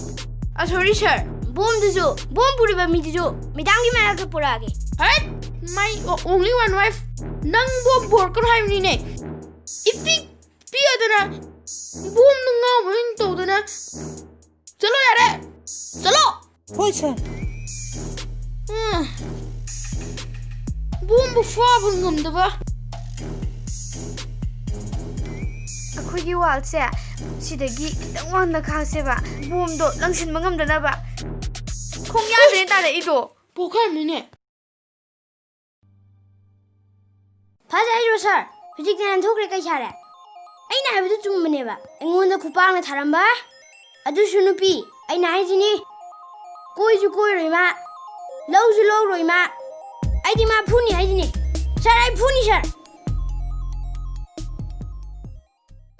ꯃꯤꯅꯤꯁꯇꯔ ꯑꯩꯈꯣꯏꯅ ꯂꯥꯛꯆꯔꯤꯁꯦ ꯂꯥꯏꯁꯨꯁꯪ ꯑꯃꯇꯪ ꯁꯥꯕꯤꯌꯨꯅ ꯑꯗꯨꯒꯤ ꯍꯥꯏ ꯂꯥꯛꯆꯕꯅꯦ ꯑꯩ ꯃꯍꯩ ꯌꯦꯟꯕꯤ ꯑꯩꯅ ꯌꯦꯜꯂꯒꯗꯣꯏꯁꯦ ꯃꯍꯩ ꯉꯥꯛꯇꯅꯦ ꯑꯗꯨꯒꯤ ꯂꯥꯛꯆꯕꯅꯤꯗ ꯃꯤꯅꯤꯁꯇꯔꯒꯤ ꯑꯔꯩꯕ ꯁꯦꯜꯗꯒꯤ ꯖꯣꯝ ꯖꯣꯝ ꯈꯔ ꯊꯥꯗꯕꯤꯔꯛꯎꯅ ꯑꯣ ꯑꯩꯅ ꯂꯣꯏ ꯁ꯭ꯀꯨꯜ ꯂꯣꯏ ꯁꯥꯔꯝꯅꯤ ꯑꯗꯨꯗ ꯑꯗꯨꯝ ꯇꯝꯕꯤꯔꯣ ꯀꯥꯏꯗꯧꯒꯦ ꯀꯔꯤ ꯑꯋꯥꯠꯄ ꯂꯩꯔꯤꯒꯦ ꯍꯩꯌꯨ ꯍꯩꯌꯨ ꯑꯗꯨꯃꯥꯏꯅꯗꯤ ꯍꯥꯏꯔꯛꯀꯅꯨꯗ ꯆꯥꯛꯇꯪ ꯆꯥꯔ ꯂꯩꯔꯣꯗꯅ ꯑꯩꯈꯣꯏꯅ ꯄꯥꯝꯃꯤꯗꯤꯅꯦ ꯆꯥꯛꯁꯨ ꯆꯥꯕ ꯍꯤꯟꯖꯥꯡꯁꯨ ꯆꯥꯕ ꯇꯣꯠꯂ ꯇꯣꯠꯂ ꯆꯥꯕ ꯍꯥꯏꯕꯗꯤ ꯑꯩꯈꯣꯏ ꯂꯥꯏꯔꯤꯛꯁꯨ ꯍꯩꯅꯤꯡꯉꯤ ꯂꯥꯏꯁꯨꯁꯨ ꯈꯪꯅꯤꯡꯉꯤ ꯑꯗꯨꯒꯤꯅꯦ ꯂꯥꯏꯁꯨꯁꯪ ꯁꯥꯒꯦ ꯍꯥꯏꯁꯦ ꯈꯪꯉꯕ ꯑꯄꯪ ꯌꯥꯝ ꯄꯛꯇꯤꯌꯦ ꯅꯪ ꯑꯩꯉꯣꯟꯗꯤ ꯋꯥꯔꯧꯕꯗꯤ ꯌꯥꯗ꯭ꯔꯤꯀꯣ ꯑꯪꯀꯜꯒꯤ ꯈꯨꯅꯣꯛꯇ ꯈꯔ ꯐꯖꯕ ꯋꯥꯠꯂꯦ ꯁꯨꯃꯥꯏꯅ ꯅꯣꯛꯄꯤꯌꯨ ꯑꯪꯀꯜ ꯇꯦꯡ ꯑꯩꯅ ꯍꯥꯏꯁꯦ ꯇꯣꯡ ꯈꯪꯒꯗ꯭ꯔꯥ ꯑꯪꯀꯜ ꯇꯤꯡ ꯇꯣꯡ ꯑꯩ ꯈꯨꯅꯣꯛꯀ ꯁꯦꯟꯅꯔꯦ ꯑꯩꯅ ꯅꯣꯛꯅꯤꯡꯕ ꯈꯨꯅꯣꯛꯇ ꯅꯣꯛꯀꯅꯤ ꯀꯩꯅꯣ ꯅꯪꯅ ꯉꯥꯏꯗꯣ ꯑꯩ ꯁꯥꯎꯇꯅꯀꯣ ꯑꯪꯀꯜ ꯑꯃꯒ ꯑꯪꯀꯜꯅ ꯁꯥꯎꯕꯗꯣ ꯌꯥꯝ ꯐꯖꯒꯗꯕ ꯑꯃ ꯂꯩꯔꯦ ꯇꯣꯡ ꯁꯨꯃꯥꯏꯅ ꯁꯥꯎꯕꯤꯌꯣ ꯍꯥꯏ ꯀꯩꯅꯣ ꯅꯪꯒꯤꯗꯣ ꯁꯤꯅ ꯐꯖꯗ꯭ꯔꯥ ꯇꯦꯡ ꯀꯩꯅꯣ ꯑꯣꯖꯥꯅ ꯂꯥꯏꯁꯨ ꯇꯥꯛꯄꯤꯅ ꯍꯥꯏꯔꯒ ꯇꯤꯡ ꯇꯣꯡ ꯇꯥꯛꯄꯤꯔ ꯂꯩꯕ ꯃꯥꯜꯂꯦꯅꯦ ꯑꯉꯥꯡꯁꯤꯡꯗꯤ ꯇꯤꯡ ꯇꯣꯡ ꯉꯥꯛꯇ ꯉꯥꯏꯔꯦꯅꯦ ꯃꯤꯅꯤꯁꯇꯔ ꯅꯪꯁꯦ ꯑꯩꯈꯣꯏꯅ ꯁꯨꯝ ꯈꯟꯕꯗ ꯂꯥꯏꯔꯤꯛꯁꯨ ꯍꯩꯇꯕ ꯂꯥꯏꯁꯨꯁꯨ ꯈꯪꯗꯕ ꯃꯥꯜꯂꯦ ꯏꯋꯥꯠ ꯋꯥꯠꯂꯤꯅꯦ ꯀꯅꯦꯛꯁꯟꯁꯦ ꯄꯠ ꯇꯠꯂꯦꯕ ꯈꯪꯉꯕ ꯑꯩꯈꯣꯏꯒꯤ ꯂꯥꯏꯁꯨ ꯇꯝꯃꯝꯗꯅꯦ ꯑꯝꯇ ꯂꯥꯛꯑꯣ ꯂꯥꯏꯁꯨ ꯇꯝꯃꯨ ꯂꯥꯛꯑꯣ ꯑꯗꯨꯒꯅꯦ ꯅꯪ ꯋꯥꯔꯤ ꯁꯥꯟꯅ ꯌꯥꯅꯤ ꯀꯩꯅꯣꯝ ꯇꯧꯔꯦꯕ ꯅꯪ ꯅꯁꯛꯇꯣ ꯃꯤꯅꯤꯁꯇꯔ ꯃꯥꯜꯂꯛꯇ꯭ꯔꯦꯗ ꯇꯜꯂꯦꯕ ꯋꯥꯔꯤ ꯁꯥꯟꯅꯕ ꯑꯣꯖꯥ ꯆꯠꯂꯁꯤꯗ ꯑꯩ ꯍꯧꯖꯤꯛ ꯀꯩꯅꯣꯝ ꯇꯧꯔꯛꯑꯦ ꯃꯔꯦꯡ ꯆꯠꯂꯦꯕ ꯍꯦꯔꯥ ꯑꯩ ꯉꯝꯃꯣꯏ ꯍꯦꯔꯥ ꯅꯪꯒꯤ ꯂꯥꯏꯁꯨ ꯁꯪꯗ ꯑꯩꯒꯤ ꯁꯦꯜ ꯑꯃꯐꯥꯎ ꯊꯥꯗꯕ ꯉꯝꯃꯣꯏ ꯉꯝꯃꯣꯏ ꯑꯩ ꯉꯁꯤꯗꯤꯅꯦ ꯈꯤꯇꯪ ꯁꯥꯎꯅꯤꯡꯕ ꯃꯑꯣꯡꯗ ꯍꯥꯏꯒꯦ ꯑꯩꯀꯣ ꯍꯣꯏ ꯑꯩ ꯌꯥꯝ ꯁꯥꯎꯅꯤꯡꯉꯦ ꯑꯩꯈꯣꯏꯅ ꯄꯥꯝꯕꯁꯤꯗꯤꯅꯦ ꯃꯤꯅꯤꯁꯇꯔ ꯃꯅꯥꯛ ꯂꯩꯁꯦ ꯑꯣꯖꯥꯒ ꯄꯨꯔꯛꯏꯁꯦ ꯁꯦꯟ ꯈꯔ ꯄꯤꯔꯛꯑꯗꯤ ꯂꯥꯏꯁꯨꯁꯪ ꯁꯥꯒꯦꯅ ꯂꯥꯛꯏꯕ ꯈꯪꯉꯕ ꯃꯤꯅꯤꯁꯇꯔ ꯁꯨꯃꯥꯏꯅ ꯁꯦꯟ ꯄꯤꯔꯣꯏ ꯍꯥꯏ ꯇꯥꯔꯗꯤ ꯑꯩꯈꯣꯏ ꯂꯥꯛꯑꯝꯗꯁꯨ ꯌꯥꯏ ꯆꯤꯡꯒꯤꯁꯦ ꯂꯨꯄꯥ 50 ꯌꯧꯔꯦꯅꯦ ꯂꯣꯏ ꯊꯨꯡꯈ꯭ꯔꯦ ꯑꯃꯨꯛ ꯆꯪꯂꯝꯃꯦꯕ ꯍꯣꯏ ꯁꯥꯎꯒꯅꯨꯍꯦ ꯁꯟ ꯂꯥꯛ ꯑꯃ ꯂꯣꯏꯗꯣꯏꯅꯤ ꯈꯪꯉꯕ ꯃꯗꯨꯒꯤ ꯁꯟꯊꯤꯗꯨꯅ ꯃꯅꯤꯄꯨꯔ ꯄꯨꯝꯕꯗ ꯂꯩꯕ ꯍꯤꯡꯒꯣꯜꯁꯤꯗ ꯍꯥꯞꯄꯒ ꯑꯣꯔꯒꯥꯅꯤꯛ ꯚꯤꯖꯤꯇꯦꯕꯜ ꯄꯨꯊꯣꯛꯇꯣꯏꯕ ꯈꯪꯉꯕ ꯑꯩ ꯉꯝꯃꯣꯏ ꯀꯗꯥꯏꯗꯒꯤ ꯂꯥꯏꯁꯨꯅꯣ ꯅꯪ ꯄꯨꯝꯃꯦꯕ ꯅꯪ ꯅꯛꯊꯤꯔꯦꯀꯣ ꯅꯪꯁꯦ ꯇꯨꯀꯠꯆꯩꯌꯦ ꯑꯩꯈꯣꯏꯅ ꯂꯥꯏꯁꯨ ꯍꯩꯅꯤꯡꯗꯅ ꯁꯦꯜꯅꯤ ꯂꯥꯛꯑꯒ ꯅꯪꯅ ꯌꯥꯔꯣꯏ ꯍꯦꯛꯇ ꯍꯥꯏ ꯌꯥꯕ꯭ꯔꯣ ꯈꯪꯕ꯭ꯔꯥ ꯑꯩꯈꯣꯏꯁꯦ ꯂꯥꯏꯔꯤꯛꯁꯨ ꯍꯩꯅꯤꯡꯉꯤ ꯂꯥꯏꯁꯨꯁꯨ ꯈꯪꯅꯤꯡꯉꯤꯅꯦ ꯅꯪ ꯑꯗꯨꯃꯥꯏꯅ ꯇꯧꯖꯅꯨ ꯅꯪ ꯌꯥꯝ ꯐꯠꯇꯦ ꯅꯪꯀꯣ ꯅꯪ ꯄꯨꯝꯃꯦ ꯅꯪꯅꯦ ꯅꯪ ꯌꯥꯝ ꯇꯨꯀꯠꯆꯩ ꯅꯪ ꯑꯣꯖꯥ ꯆꯠꯂꯁꯦ ꯑꯣꯖꯥ ꯑꯩ ꯄꯨꯝꯃꯦ ꯑꯣꯖꯥ ꯆꯠꯂꯁꯦ ꯑꯩ ꯄꯨꯝꯃꯕ ꯍꯥꯏ ꯍꯩꯃꯥ ꯅꯣꯏꯗꯤ ꯀꯗꯥꯏ ꯆꯠꯂꯨꯏꯕ ꯏꯃꯥ ꯃꯤꯅꯤꯁꯇꯔꯗ ꯁꯦꯟ ꯅꯤꯕ ꯆꯠꯂꯨꯕꯅꯦ ꯂꯥꯏꯁꯨꯁꯪ ꯁꯥꯅꯕ ꯍꯥꯏꯗꯨꯅ ꯑꯩꯗꯤ ꯑꯣꯟꯊꯣꯛꯅ ꯏꯀꯥꯏꯖꯈ꯭ꯔꯦꯗ ꯑꯩꯒꯤ ꯆꯥꯅꯨꯄꯤꯅꯕꯣ ꯑꯁ ꯃꯁꯤ ꯉꯥꯡꯁꯦ ꯁꯦꯜ ꯅꯤꯕ ꯆꯠꯂꯨꯏ ꯃꯥꯜꯂꯦ ꯑꯩꯗꯤ ꯏꯀꯥꯏꯖꯕꯅ ꯁꯤꯔꯦ ꯍꯥꯏꯕ ꯃꯤꯅꯤꯁꯇꯔꯅ ꯁꯦꯜꯕꯨ ꯄꯤꯔꯛꯇꯔꯦ ꯏꯃꯥ ꯅꯪ ꯀꯩꯗꯧꯕꯒꯤ ꯁꯦꯜ ꯅꯤꯕ ꯆꯠꯂꯨꯏꯅꯣ ꯍꯥꯏꯕ ꯑꯩꯗꯤ ꯃꯥꯏꯒꯁꯦ ꯑꯝꯇ ꯊꯝꯐꯝ ꯂꯩꯇ꯭ꯔꯦ ꯍꯥꯏꯕ ꯃꯌꯥꯝ ꯉꯥꯏꯕꯤꯈꯣ ꯁꯨꯝꯗꯧꯕꯅꯦ ꯑꯃꯝ ꯅꯣꯡ ꯆꯨꯔꯛꯑꯗꯤ ꯄꯨꯡꯆꯣꯠ ꯆꯣꯠꯂꯅꯤꯅ ꯅꯨꯡꯁꯥ ꯁꯥꯔꯒꯅ ꯄꯨꯡꯀꯥ ꯀꯥꯔꯅꯤꯅ ꯂꯥꯏꯁꯪ ꯁꯥꯟꯅꯕ ꯃꯤꯅꯤꯁꯇꯔꯗ ꯁꯦꯜ ꯅꯤꯕ ꯆꯠꯆꯔꯨꯕꯅꯦ ꯀꯩꯅꯣ ꯑꯣꯖꯥꯅ ꯇꯧꯔꯤꯁꯤꯕꯣ ꯑꯉꯥꯡ ꯃꯌꯥꯝꯁꯦ ꯄꯨꯔꯒ ꯀꯩꯒꯤꯅꯣ ꯑꯣꯖꯥꯅ ꯁꯦꯜ ꯅꯤꯕ ꯆꯠꯄꯤꯔꯤꯁꯤꯕꯣ ꯑꯩꯈꯣꯏꯕꯨ ꯌꯣꯜꯂꯒꯦ ꯍꯥꯏꯔꯣ ꯑꯣꯖꯥꯅ ꯑꯩꯈꯣꯏꯕꯨ ꯑꯁꯨꯛ ꯌꯥꯝꯅ ꯏꯀꯥꯏꯕ ꯄꯤꯔꯤꯁꯦ ꯀꯩꯒꯤꯅꯣ ꯑꯩ ꯁꯥꯎꯅꯤꯡꯉꯛꯇꯣꯔꯦ ꯑꯣꯖꯥ ꯅꯪ ꯇꯧꯔꯤꯁꯦ ꯀꯩꯅꯣ ꯑꯩꯁꯤꯅ ꯄ꯭ꯔꯁꯤꯗꯦꯟ ꯃꯥꯁꯤꯅ ꯁꯦꯀ꯭ꯔꯦꯇꯔꯤ ꯌꯣꯜꯂꯦꯅꯦ ꯅꯪꯀꯣ ꯈꯪꯉꯤꯕ ꯅꯣꯏ ꯂꯩꯔꯝꯃꯣꯕ ꯅꯪ ꯈꯪꯉꯤꯕ ꯅꯪ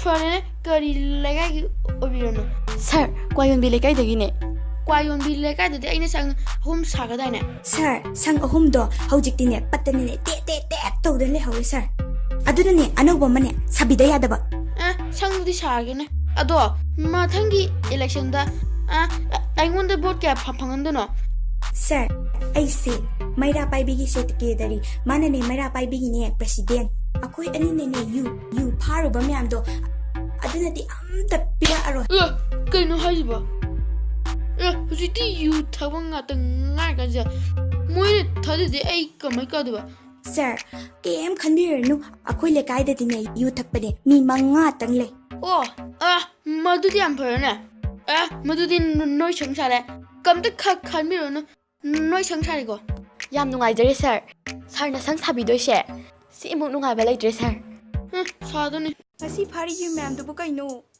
ꯅꯥꯀꯟꯗꯒꯤ ꯑꯃꯨꯛ ꯄꯨꯊꯣꯔꯛꯏ ꯃꯃꯥꯡꯒꯤ ꯍꯤꯡꯒꯣꯜꯗꯨꯁꯨ ꯑꯃꯨꯛ ꯂꯩꯔꯝꯃꯤ ꯊꯣꯛ ꯐꯖꯅ ꯇꯧꯔꯝꯃꯖꯥꯠꯅꯤ ꯑꯩꯈꯣꯏ ꯂꯩꯀꯥꯏꯁꯦ ꯌꯨ ꯊꯛꯄꯁꯨꯅꯦ ꯃꯌꯥꯝ ꯂꯩꯈ꯭ꯔꯦ ꯑꯗꯨꯕꯨ ꯌꯥꯝꯅ ꯅꯨꯡꯉꯥꯏꯔꯤꯗꯤ ꯃꯃꯥꯡꯒꯤ ꯏꯕꯣꯍꯟꯕꯤꯅ ꯄꯨꯟꯁꯤꯒꯤ ꯌꯨ ꯊꯛꯑꯣꯏ ꯍꯥꯏꯔꯒ ꯃꯥꯒꯤ ꯅꯨꯄꯤꯅ ꯍꯦꯛꯇ ꯍꯔꯥꯎꯔꯒ ꯃꯅꯤꯡꯒꯤ ꯅꯍꯥ ꯄꯨꯟꯁꯤꯅ ꯌꯣꯟꯕ ꯌꯨꯗꯣ ꯊꯛꯑꯣꯏ ꯍꯥꯏꯕ ꯑꯣꯏꯔꯝꯃꯦꯅꯦ ꯃꯁꯤꯁꯨ ꯅꯨꯡꯉꯥꯏꯕ ꯑꯃꯅꯤꯅꯦ ꯑꯁ ꯋꯥꯔꯦꯗ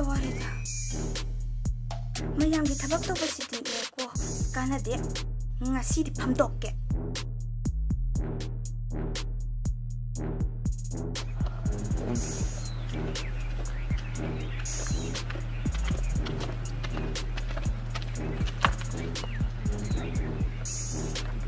ꯁꯪꯒꯣꯝ ꯂꯩ ꯁꯤꯗ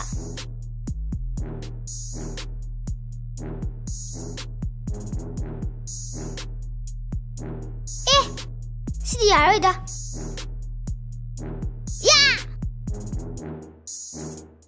ꯏꯆꯥ ꯇꯣꯝꯕꯤ ꯍꯜꯂꯛꯑꯕꯣꯏꯔꯦ ꯑꯧ ꯏꯃꯥ ꯁꯤꯗ ꯂꯩꯔꯝꯕ ꯁꯪꯒꯣꯝꯗꯨꯗꯤ 이만 타게 되고 상검도 아니네 회슬랑 랑토그리 ꯀꯔꯤꯕ ꯑꯩꯅ ꯊꯛꯀꯦ ꯄꯨꯔꯛꯄ ꯁꯪꯒꯣꯝꯗꯨꯕꯨ ꯅꯪꯅ ꯀꯔꯤꯒꯤ ꯍꯨꯟꯗꯣꯏꯅꯣ ꯀꯔꯤꯒꯤꯅꯣ ꯍꯥꯏꯌꯣ ꯃꯤ 하이로 할배니네 하이로 할배니네 휘슬라우는 랑비 하이로 할배니네 아두 상검도 에스피아리오래 아두 나이는 회슬랑 랑토그리 난 망하이 휘슬라우는 랑기서 난 나도 찾을게 이마 아두 사디 이마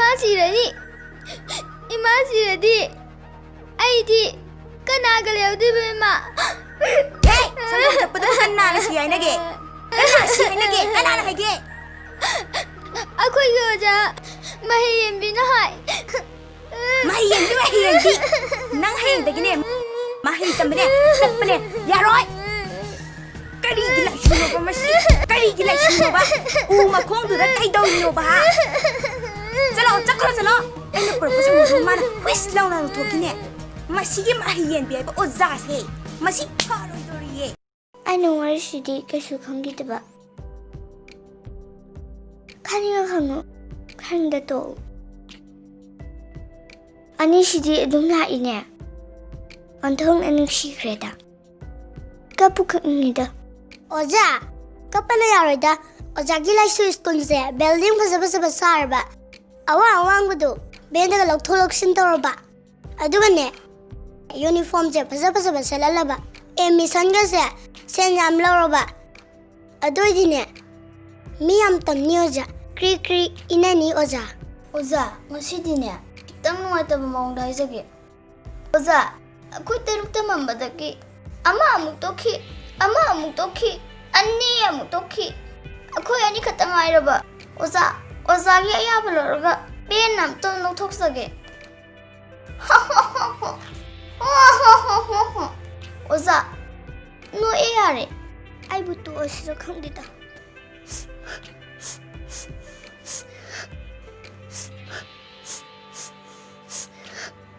Haima, nang di kidorage, kapadi. Haima, kidorage habine. Kumdi masingang de. Kidorage haba. Karigino nang nakapido bo. Ima, ai lai su dam bajaninge. Ima, ai lai su dange ma. Laik tam halidudi. Laik su khangaga kai kana doino. Nupina laik tamaga kai kana fangdorige. Khare iba paba thoido harabane. Mana babi oraga bina dere hajede habdo iga dodro ima. As, moina kari khangdana. Aina tawrise, moina khangpote. Kalaktana tawrine. As, inuni tawrai sibo. As, yadreda pukse yadreda.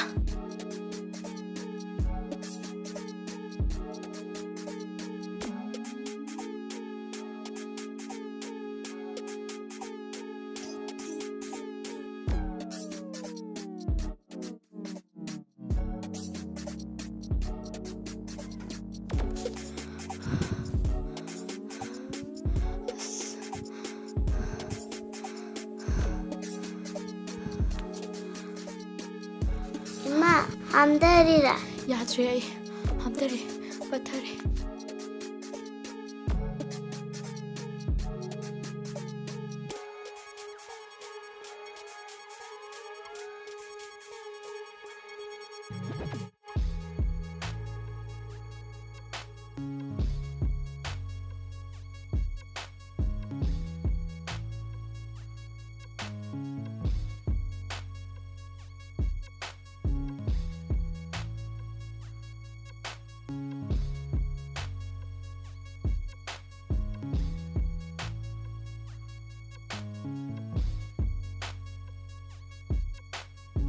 Ima, si thakjalo.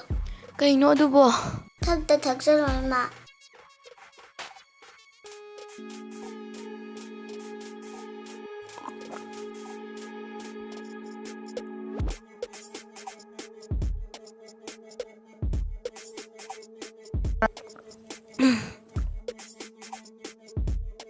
As, haksang se khara pare. Nang disi kanana haidina khangiba. Khoiji jama heyenbina. Khong hamdabada hakjang dai mahi loi chakhi hai. Aduna ne ima pathaido. Oh, jummine.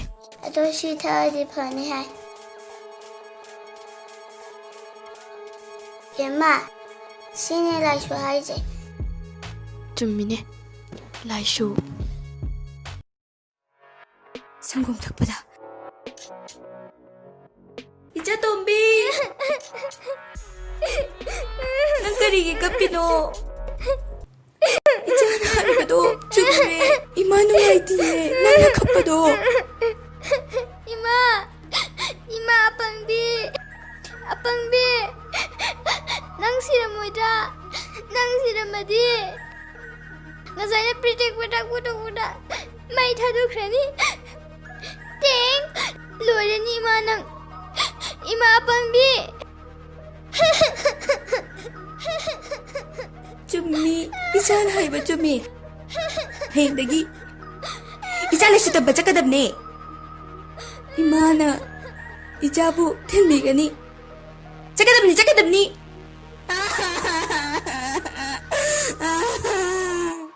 ꯅꯍꯥꯟꯗꯤ ꯑꯣꯖꯥꯕꯨ ꯌꯥꯝꯅ ꯂꯥꯟꯅ ꯈꯜꯂꯨꯔꯕꯅꯤ ꯑꯗꯨꯕꯨ ꯑꯣꯖꯥꯒꯤ ꯑꯆꯨꯝꯕꯗꯣ ꯈꯪꯉꯨꯕꯗꯅꯦ ꯑꯩꯈꯣꯏ ꯂꯥꯛꯆꯩ ꯑꯣꯖꯥ ꯂꯥꯏꯁꯨ ꯇꯥꯛꯄꯤꯕꯁꯦ ꯌꯥꯝꯅ ꯀꯥꯟꯅꯔꯝꯃꯤ ꯀꯥꯟꯅꯩ ꯈꯪꯕꯗꯩꯅ ꯑꯣꯖꯥ ꯑꯩꯈꯣꯏꯅ ꯂꯥꯛꯆꯩꯁꯦ ꯁꯠ ꯂꯥꯛꯆꯩꯁꯦ ꯃꯐꯝꯁꯤꯗ ꯃꯈꯥꯗꯤ ꯅꯪ ꯍꯥꯏꯔꯣꯗꯅ ꯑꯣꯖꯥ ꯑꯁꯦꯡꯕꯅꯦ ꯑꯩꯁꯦ ꯁꯤꯔꯝꯗ꯭ꯔꯣꯕꯅꯦ ꯑꯗꯨꯛ ꯇꯝꯊꯤꯅ ꯈꯣꯡ ꯍꯥꯝꯗꯔ ꯐꯥꯎꯕ ꯀꯔꯤ ꯊꯛꯀꯅꯤ ꯀꯔꯤ ꯆꯥꯒꯅꯤ ꯑꯃꯠꯇ ꯈꯪꯗꯦ ꯑꯗꯨꯁꯨ ꯁꯤꯒꯤ ꯄꯤꯛꯇ꯭ꯔꯨꯁꯤꯅ ꯊꯨꯝ ꯈꯔ ꯆꯤꯅꯤ ꯈꯔ ꯄꯤꯊꯛꯄꯗꯒꯤ ꯑꯣꯖꯥ ꯑꯩ ꯍꯤꯡꯍꯧꯔꯕꯅꯦ ꯑꯣꯖꯥ ꯑꯩ ꯍꯤꯡꯍꯧꯔꯕ ꯂꯥꯏꯁꯨ ꯇꯥꯛꯄꯁꯦ ꯌꯥꯝ ꯀꯥꯟꯅꯔꯝꯃꯦ ꯑꯣꯖꯥ ꯑꯉꯥꯡꯁꯤꯡꯁꯦ ꯄꯨꯖꯔꯛꯑꯕꯅꯦ Chalo chalo phamuro.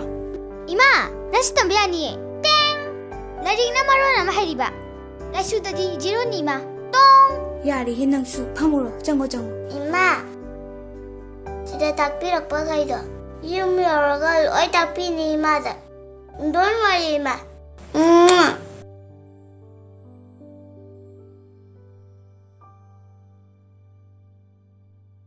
Kain ta shibo. Phamna phanga am ta lai chi shibo. Smai shung de pa lai ha ro. Phamna bam ta lai ta. Phamna phanga am ta lai de ne. Som phamegi matang oibirabo. Aikhoigi mafamsida la'adi phambe yadi. La'iba misu phambe yadi. Aikhoigi minister na yadi. Lere good. Good. Buang dum mangon haone. Yam luna khanjilinuda khongwan machamda leitum thada bodona nangi na kok machado tuk law thadaraga loire. Ima, aidine. Bom lang siliba nupado. Makota champra gumam thamedana. Thang machado. Aduna lang saninge ba. As yare he. Nangi hongna bi migi makokta kei thamaga thanglang bido to o. Akhoi minister se thangi dak phung atangai re. Kai suka de. Akhoi gi ijanu pina langbu. Taning ta jana. Ngasi phauda mai da mitta kokta yungdi dana. I am lucky. Ado, sona temira bom da. Samu chabra. Hera bombu suk chawdi yaingo. Suk chawdi kana thangdino. Meda, noi haiba bom to ki masak to. Ka ku mambra. Gokla mambra. Ngang nam sibo. Bala mambra. Haibadi bom do nupi mambra, nupa mambra. Kaino nang haidubo. Bom dabu nupi nupa mu khairibo. Khariye. Bom da sin nupi nupa khariye. Nupi organa pokhaiba matamda teng hai. Aduga nupa organa bong hai. Khangabra. Bom ki matangdati aisa khamandana kaimta kanadrabani. Aduga makha tabadi amamagtang waina hanjarage. Tongan na. Aduna nungaideba male. Natragadi ai sangwang khangje. Yani ko. Aduna phadong male. Kai suka ide. Aduna fani. Amama moina wari sanajiko. Amam. Waru badiade. Nang kitang pagthabigera. Aisa ngasi thangala thangdalaga. Nangi wari sanabda. Mariga toinare. Sawyadi ko. Ai kitang pi ambaini. Kitang pagthabiroba. Nangse kapti kapthokningamni.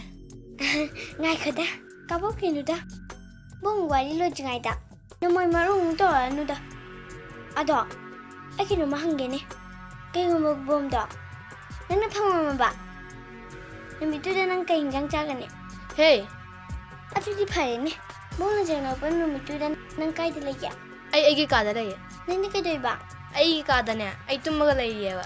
Nang ka doi ba tumi ba? Ai tumningdana tumini kaino. Nang ka doi ba tumning ba? As. Nangko, na kok tu dane. Thajilakani ko. Bom gi matang nang kyam khangage ba. Ai khange. Bong iro ma chaba. Bong khang chu chaba. Charba ba. Nang pi emata gum tawre ba. Ai ne, nang ko ai sanabsa. Nang ma sam nae ba. Ko yam ngawe ba. Nang mo da ko hen da hange ko san. Ko ba ang wae ba. Ai chalage. Bom do hek phangagane. Angna piro ko. Bom di pige ba. Atu kai dog duno ba. Bom do agi kaida thamge tawbane ba. Kaigino haisu ba. Adubura aijine bom pukhaiba ang fa udriba. Adugane agi kaida thamadi bom do pukhaiani. Bom pukhaiba urani. Bom kamai pukhaige haise. Lai khagani. Adu ordi mina hangapada aina smai khumyadra. Bom do smai pukhai smai pali. Adum hayadro. Adu pambai ni da. Hoi ni. Bom da nanganda pirage ne. Adu nana kokto.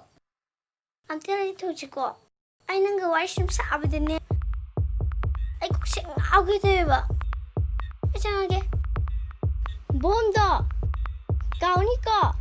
Ai ngonda piro he. O kaure. As ai bom phangdora ba. Ai gi kaje thamdora ba. Pokhara ba. As yang warida. Nu sase pham lai tabani na ne. Yang wai. Mini na wang chaw bang hakta. Ngase thanga da ne. Koi sab da ne. Nga ka loi te. Kem ta khalun da me da. Bom ji ne. Loi thi bi la ge. Dai da na me da. Langan bi. Nang siam si langan bi. Langan bi. Nang siam si langan bi.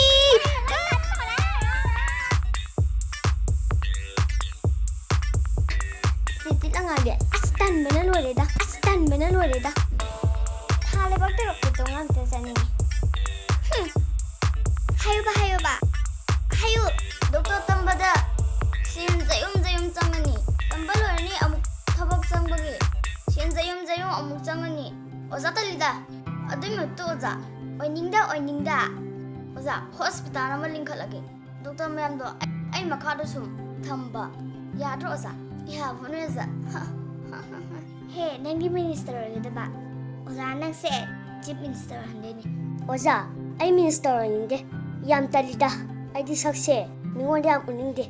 Minister already pau cheda TV da putta ole kai jai yamna minister oning oja adu jajunate minister already ran bane jai ifiji jumai thai ai minister oning de ai na oning ba malai oja ai ni am pamjaba hayne oja ai khung pot pa oning he nang di kari oini oja na nang di ne scientist ama ohaninge oja ai scientist oning di da scientist ore rocket tong bada so na tungs Pakairadi, I lorene, I sirene,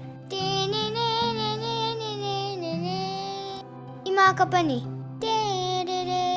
Babung kapani, Rocket tong Pakairo, Oza, Tang, Bam the Haisini, Tong, Ya the Haisini, Oza, I scientist oil, As Langsuko, Oza, police over there, low your Nusaya Binai, police over that, low your Bagishan Duna, Madu Piraga. Police oine hainena. Chumbro oja. Ai dine. Police oiningde. Khumalampak mamangda chumahi sungbado. Adu oining oja. Oininge oja. As langsuko. He nang dine oja na ohaning bam leire. Heroni oiko. Oidaba yariko. Yadiko oja. Heroni oibaga. Lerika Kai mari laina ke heroni agera likso diver agera check shubo agera lari hai tabayati la shu khang de bayati na khole na khang ko phan ba khara songa ga mi na phawre hai bdo ai talle ikai ja ba hai tare waza ai na oning batine mana oning da bado scientist Nang na scientist oiraga kari tagduba. Hayo. Oda, mise. No alaiba. Ida ama butaniba. Adu kinida oja. Nakoy punama ay na matikjaba mi ama momohen kani. Maramdi ay mahayenbi. Ay nira kadusya. Mahay ni mahay. Kangiko. Oza. Madam Moire. Oza. Kellerge madam. Oza gi lai su takpam se thibada aidine Manipur wang malange tawre. Ngahan oza na Angangsing puraga akhoi minister manakta lai su sangama sani na sel nirambado aina lumaga tawbane ba as khangde da aise lai phaba habadura lai ke matang ne bo hardi aidine sel se jom thadage lai ne ba pangyam di yamde kurani khatane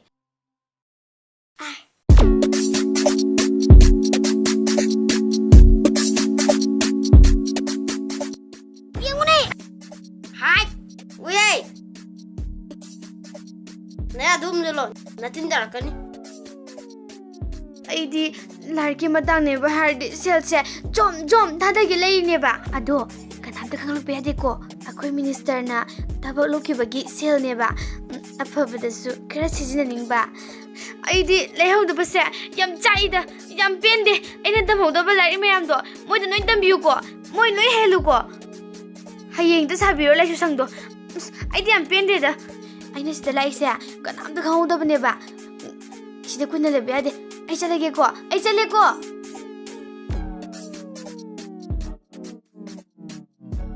ꯂꯥꯏꯔꯤꯛꯀꯤ ꯃꯇꯥꯡꯗꯕꯨ ꯍꯥꯏꯔꯗꯤ ꯁꯦꯜꯁꯦ ꯖꯣꯝ ꯖꯣꯝ ꯊꯥꯗꯒꯦ ꯂꯩꯔꯤꯅꯤꯀꯣ ꯍꯣꯏ madam ꯂꯤꯖꯍꯧꯔꯒꯦ madam ꯑꯩ ꯆꯪ ꯂꯧꯔꯒꯦ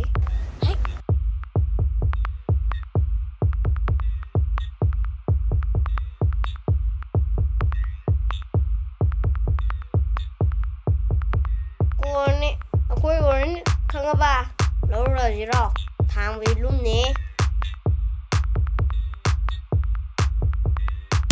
ꯍꯦ ꯀꯩꯅꯣ ꯅꯪ ꯈꯜꯂꯤꯗꯣ ꯂꯧꯕꯣꯛ ꯂꯧꯗ꯭ꯔꯤ ꯅꯣꯛꯇꯣ ꯅꯣꯏ ꯀꯩꯅꯣ ꯅꯣꯡꯃ ꯃꯔꯨ ꯑꯃ ꯂꯩꯌꯦ ꯀꯥꯞꯊꯣꯛꯏꯔꯣ ꯌꯥꯔꯣꯏꯍꯦ ꯀꯃꯥꯏ ꯀꯥꯞꯇꯣꯏꯅꯣ ꯃꯔꯨ ꯑꯃꯁꯦ ꯀꯥꯞꯊꯣꯛꯈ꯭ꯔꯗꯤ ꯂꯣꯏꯅ ꯆꯦꯟꯈ꯭ꯔꯅꯤ ꯍꯧꯃꯟꯈꯔꯦ ꯅꯪ ꯉꯥꯡꯉꯤꯗꯣ ꯅꯥꯒ ꯂꯣꯏ ꯄꯪꯉꯦ ꯅꯪ ꯅꯥꯗ ꯆꯪꯉ ꯉꯥꯡꯉꯗꯤ ꯍꯧꯇꯕ ꯍꯧꯃꯟꯈꯔꯦ ꯃꯗꯨ ꯑꯣꯏꯔꯁꯨ ꯈꯔ ꯇꯅꯧ ꯉꯥꯡꯉꯨ ꯌꯥꯗ꯭ꯔꯣ ꯅꯥ ꯄꯪꯉꯤꯅꯦ ꯈꯪꯉꯕ ꯗꯣꯛꯇꯔꯁꯨ ꯅꯠꯇꯅ ꯅꯪ ꯗꯣꯛꯇꯔꯔꯣ ꯑꯩ ꯅꯥ ꯄꯪꯉ ꯅꯪ ꯂꯥꯌꯦꯡꯕ ꯉꯝꯒꯗ꯭ꯔꯣ ꯍꯦ ꯂꯥꯎꯇ꯭ꯔꯁꯨ ꯂꯥꯛꯀꯥꯟꯗꯦ ꯉꯥꯏꯈꯣ ꯕꯦꯛꯇꯨ ꯊꯝꯃꯣ ꯀꯅꯥ ꯑꯣꯏꯕꯤꯔꯕ ꯆꯨꯝꯅ ꯁꯨꯝ ꯊꯥꯡꯕꯤꯒꯦ ꯍꯥꯏꯕꯅꯤꯗ ꯑꯣ ꯑꯁ ꯌꯥꯝ ꯅꯨꯡꯉꯥꯏꯖꯔꯦ ꯍꯥꯏꯒꯨꯝꯅ ꯌꯥꯝ ꯂꯨꯃꯝꯒꯗꯣꯏꯁꯨ ꯃꯥꯜꯂꯦ ꯑꯁ꯭ꯋꯥꯏꯐꯥꯎꯇꯪ ꯊꯥꯡꯗꯕꯤꯔꯣ ꯑꯗꯨꯒ ꯑꯗꯨꯝ ꯄꯨꯖꯈ꯭ꯔꯒꯦ ꯌꯥꯅꯤ ꯌꯥꯅꯤ ꯑꯩ ꯊꯥꯡꯒꯦ ꯍꯣꯏ ꯉꯥꯏꯈꯣ ꯀꯩꯗꯧꯔꯒꯦꯅꯦ ꯊꯥꯡꯕꯤꯒꯦ ꯍꯥꯏꯕꯅꯤꯅꯦ ꯉꯥꯏꯈꯣ ꯊꯥꯡꯕꯨꯗꯤ ꯊꯥꯡꯉꯣꯕꯀꯣ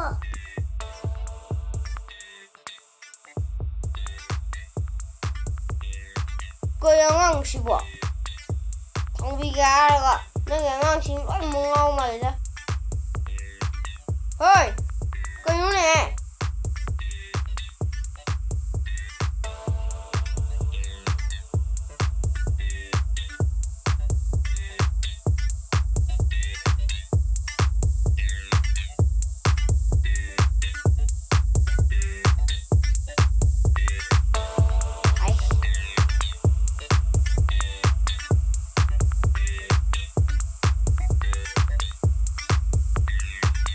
ꯑꯁ ꯌꯥꯗ꯭ꯔꯦ ꯀꯩꯅꯣꯝ ꯇꯧꯔꯦ ꯌꯥꯗ꯭ꯔꯦꯅꯦ ꯁꯤꯁꯦ ꯑꯁ ꯌꯥꯗ꯭ꯔꯦ ꯈꯣꯡꯁꯦ ꯑꯁ ꯌꯥꯗ꯭ꯔꯦ ꯈꯣꯡꯁꯦ ꯑꯁ ꯌꯥꯗ꯭ꯔꯦ ꯈꯣꯡꯁꯦ ꯌꯥꯔꯦ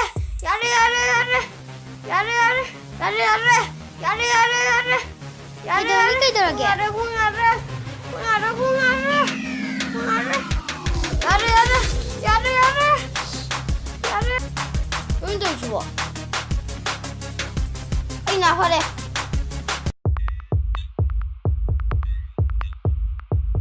ꯆꯨ ꯍꯦ ꯍꯧꯒꯠꯂꯣ ꯅꯣꯏꯅ ꯈꯜꯂꯤꯗꯣ ꯑꯣꯏꯔꯣꯏꯌꯦ ꯍꯧꯒꯠꯂꯣ ꯍꯥꯏꯗꯤ ꯍꯧꯒꯠꯂꯣ ꯑꯣꯏꯔꯣꯏꯗ ꯍꯠ ꯍꯧꯒꯠꯂꯣ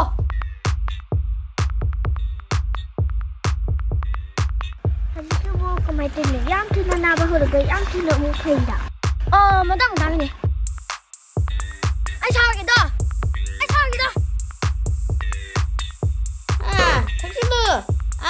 ꯊꯛꯆꯤꯜꯂꯨ ꯃꯅꯝꯁꯤꯗꯤ ꯇꯨꯔꯦ ꯅꯪ ꯈꯜꯂꯤꯗꯣ ꯑꯣꯏꯔꯣꯏꯌꯦ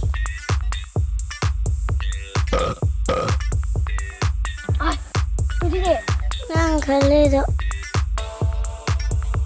ꯑꯣꯏꯔꯣꯏꯌꯦ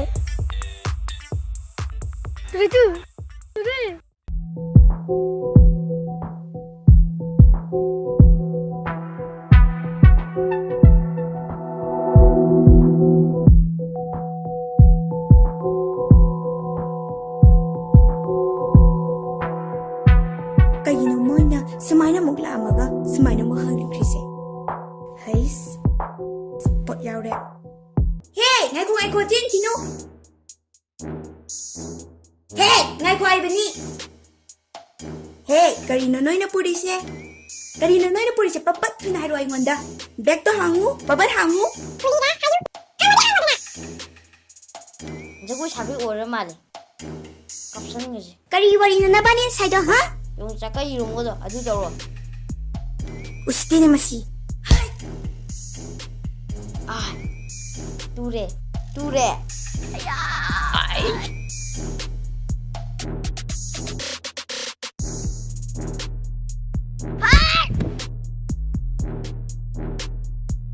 좋네. 저질로네. 저로 상어. Manam sidik na. Kay manam no. Kok nga ay. Hango. Bekto hango. Hango di hango. Bekto hango.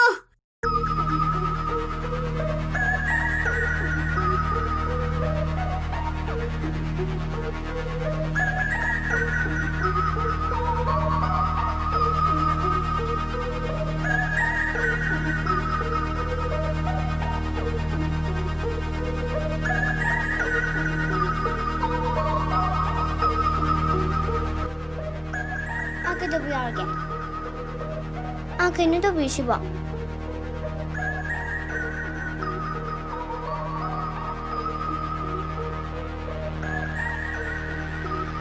Kailangan hay ba? Kadang sabi ba? Nga doon ang kumnaba. Rame. Pre. Namsi ba kam sila me? Ako mare. Yaba. Yaba. Kailangan nga doon ang kumnaba nito. Con ngao dữ rồi. Ha, cũng chưa rồi bạn. Em hay ngay cô. Đang nói đó. Phải cái đâu vậy? Hay là phải nó bốc à? Nang đi nè ASOI đấy. Adu là smart no. Yam phải ra. Vậy đó. Thôi, nang cái nhân đây. Ai đó, nang chạy trong sai. Adu đi hay không? Moro kayam happy. Yung sa maro kayam yawi. Magupto. Ado kaya yawi haro. Hayo ba? Ado masing tira haro. Nang nang da shiya traba. Iroma sari lore. Ako gisin to. Pirame. Ugre. Luore. Oh, waro biyati ko. Ado za. Kemta hang jeki ba? Wai karam da sakya.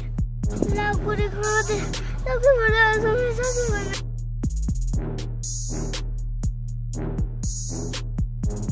팜팜 넣어자 아무tan가 이사비도 마삭파세브라 마캉도 마삭파세브라 아두칼라 사비도 샴푸 같은 브라 아이 아연다 너 이거죠 사람 키우다 너가 가시려면 그냥 칸거 잡네 야이다 너로 비야되고 아이제 자르기고 아 손대새끼 하면 좋아 자르기고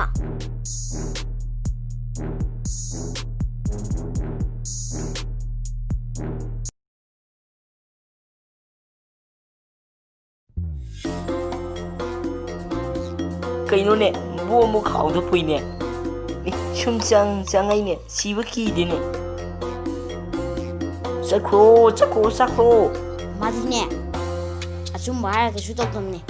로 해도 뭐지? Kap ka ni haisin. Sanga ka no ko. Kap ka ni haisin. 가져오시고 잘해 됐어 Ni chum chang ai ne, siwa ki de ne. Sanga ka no ko. Kap ka ni haisin. Arak pa kap ka ni. Na thwai ka ni ngadi sang ka no ko. Wa mo nga ka ro. Sakro. Sir 그럼 다시 해보세요 Khane. Yare fu jawro. Pam de ko. So yare. Adu pai ru dane. Ai makum tani khane. Cholo yare. Cholo. 잘, thank you.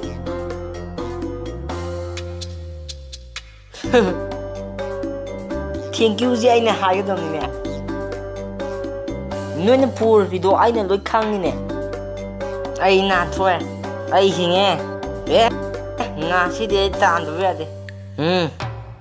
Ra lau ko dom ni. Sai da pham du ke. Lem tharo. Good you three. Tara ra yang khai ra samara. Tan ge. Khang ni.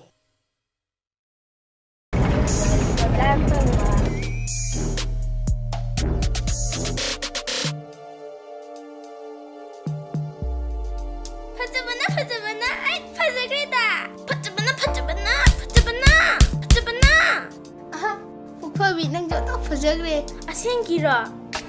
ꯑꯩꯁꯨ ꯗ꯭ꯔꯦꯁꯁꯦ ꯈꯔ ꯅꯥꯞꯄ ꯑꯃ ꯁꯦꯠꯂꯝꯗꯤ ꯐꯗꯝꯗ ꯃꯌꯥꯏꯗ ꯊꯪꯉꯤꯁꯦ ꯍꯅꯨ ꯍꯟꯊꯤ ꯇꯧ ꯂꯩꯔꯦꯅꯦ ꯑꯗꯣ ꯋꯥꯅꯗꯤ ꯌꯥꯔꯣꯏꯗ ꯄꯣꯛꯇꯣ ꯀꯦꯖꯤ 5 ꯀꯦꯖꯤ 5 ꯂꯥꯏꯔꯦꯅꯦ ꯄ꯭ꯂꯥꯟꯗꯨꯗ ꯑꯣꯏꯍꯜꯂꯨꯅꯦ ꯑꯗꯨꯗꯤ ꯀꯦꯖꯤ 10 ꯈꯪꯕ ꯀꯦꯖꯤ 10 ꯍꯣꯏ ꯃꯣꯏ ꯃꯃꯥ ꯆꯪꯁꯤꯜꯂꯧꯅꯦ ꯑꯩꯈꯣꯏ ꯄ꯭ꯂꯥꯟꯁꯦ ꯁꯨꯃꯥꯏꯅ ꯇꯧꯗꯤ ꯌꯥꯔꯣꯏ ꯁ꯭ꯋꯥꯏꯗ ꯀꯣꯏꯕ ꯆꯠꯂꯗꯤ ꯌꯥꯔꯣꯏ ꯃꯣꯏ ꯄꯥꯕꯨꯡ ꯆꯨꯝꯃꯤꯅꯦ ꯃꯁꯤꯒꯤ ꯄꯤ ꯃꯆꯥꯅ ꯇꯧꯔꯤꯁꯤꯅ ꯃꯔꯝ ꯑꯃ ꯏꯆꯥ ꯄꯥꯟꯗ꯭ꯔꯦ ꯅꯨꯄꯤ ꯆꯦꯟꯗ꯭ꯔꯦ ꯑꯣꯏꯔꯣꯏꯗꯧꯔꯣ ꯀꯩꯅꯣ ꯑꯗꯣ ꯅꯪ ꯀꯃꯥꯏꯅ ꯇꯧꯒꯦ ꯍꯥꯏꯅꯣ ꯑꯩ ꯇꯧꯒꯦ ꯁꯤꯗꯤꯅꯦ ꯌꯦꯟ ꯀꯤꯂꯣ ꯑꯃꯒꯤ ꯋꯥꯔꯤꯅꯤ ꯑꯩ ꯇꯧꯒꯦ ꯑꯌꯣꯃ ꯑꯌꯣꯃ ꯀꯩꯅꯣ ꯇꯧꯔꯤꯁꯤꯅ ꯌꯥꯗ꯭ꯔꯦ ꯀꯩ ꯇꯧꯏꯁꯤꯕꯣ ꯑꯁ ꯀꯥꯇꯤꯅ ꯊꯤꯜꯂꯦ ꯄꯤꯖꯕ ꯍꯥꯎꯏꯅꯦ ꯉꯁꯥꯏ ꯆꯥꯈꯤꯗꯣ ꯀꯤꯂꯣ 10ꯅꯦꯃꯦ ꯄꯝ ꯂꯩꯇ꯭ꯔꯦ ꯆꯟꯗ꯭ꯔꯦꯅꯦ ꯁꯤꯗꯤ ꯑꯉꯥꯎꯕꯤ ꯃꯥꯜꯂꯤꯗ ꯑꯝꯇ ꯈꯥꯝꯃꯨꯃꯦ ꯀꯤꯂꯣ 2ꯇꯪ ꯊꯥꯗꯔꯝꯒꯦ ꯁ꯭ꯋꯥꯏꯗ ꯍꯩꯅꯈꯤꯗ꯭ꯔꯦꯍꯦ ꯑꯝꯇ ꯈꯥꯝꯃꯣ ꯍꯥꯏꯕ ꯀꯤꯂꯣ 2ꯇ ꯊꯥꯗꯔꯝꯒꯦ ꯌꯥꯔꯦ ꯀꯨꯝꯃꯣ ꯑꯗꯨꯛ ꯌꯥꯝ ꯆꯥꯏꯗꯨ ꯀꯩꯒꯤꯅꯣ ꯀꯅꯥꯅ ꯆꯥꯅꯒꯦꯕ ꯁꯟ ꯀꯣ ꯑꯣ ꯑꯆꯧ ꯀꯣ ꯅꯪ ꯑꯗꯨꯃꯥꯏꯅ ꯆꯥꯗꯦꯍꯦ ꯇꯨꯀꯠꯆꯩꯌꯦ 이마 그ino 야 녹녹되는 사람아가 해 뚜밀려 해난 거리 강한나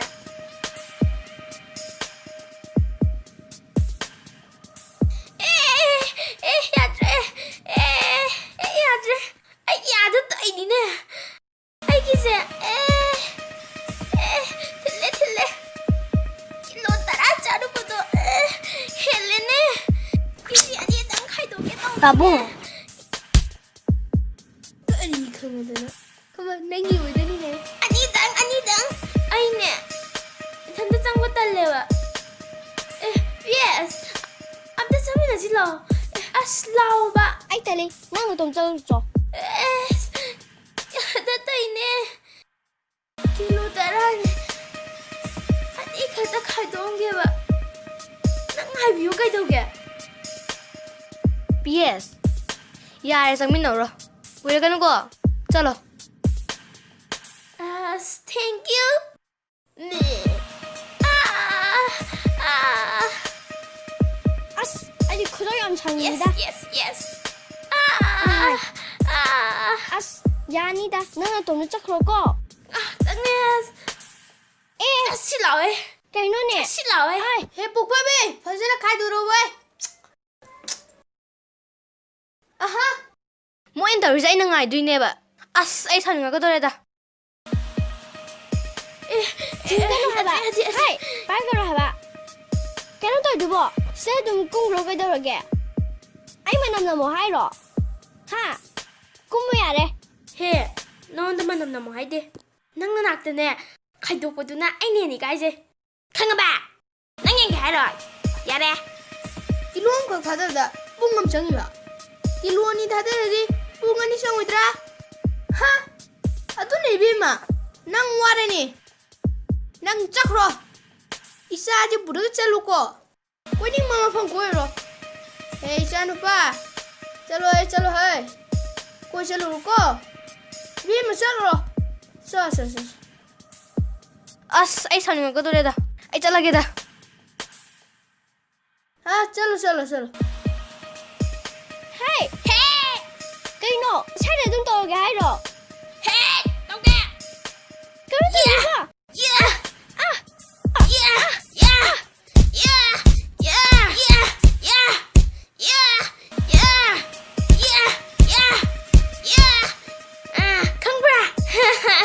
누가 너랑 답을 까불어 답은 까불어서 Kele, tut, kaino nang angdo.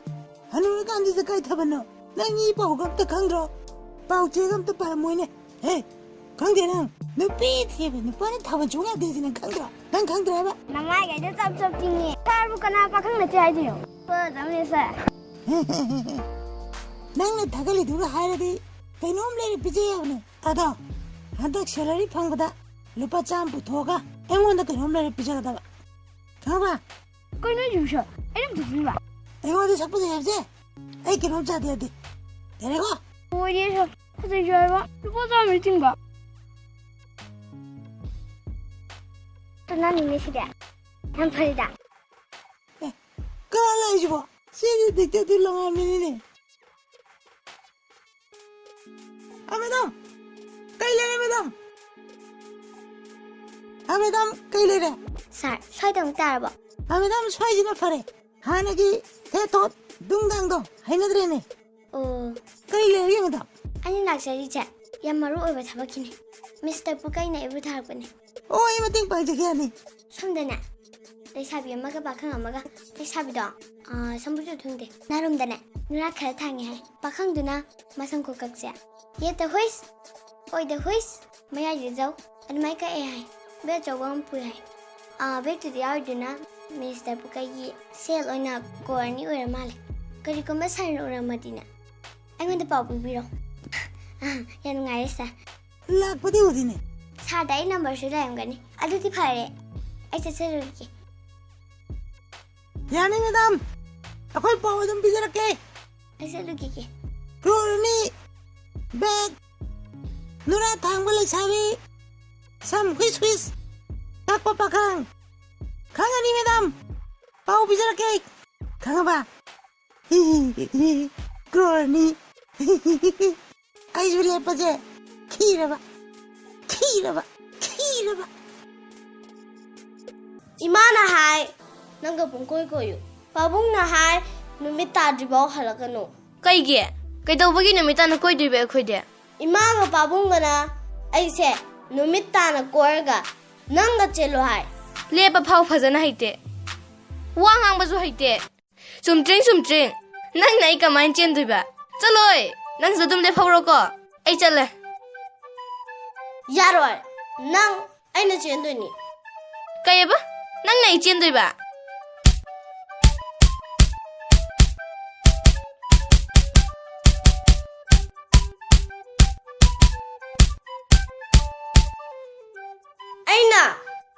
aina nang chendoni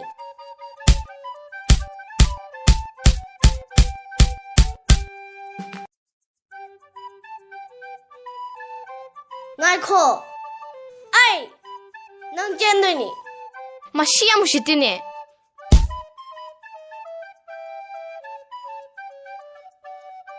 ai nang chendoni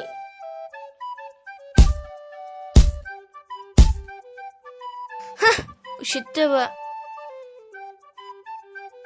ai nang chendoni adubu ai ngamre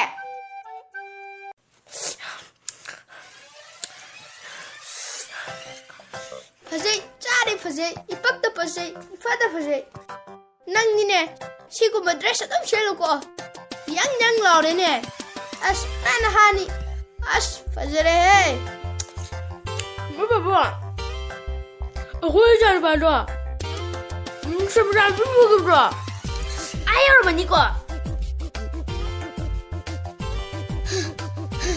Kaisa kajano. Layam dre.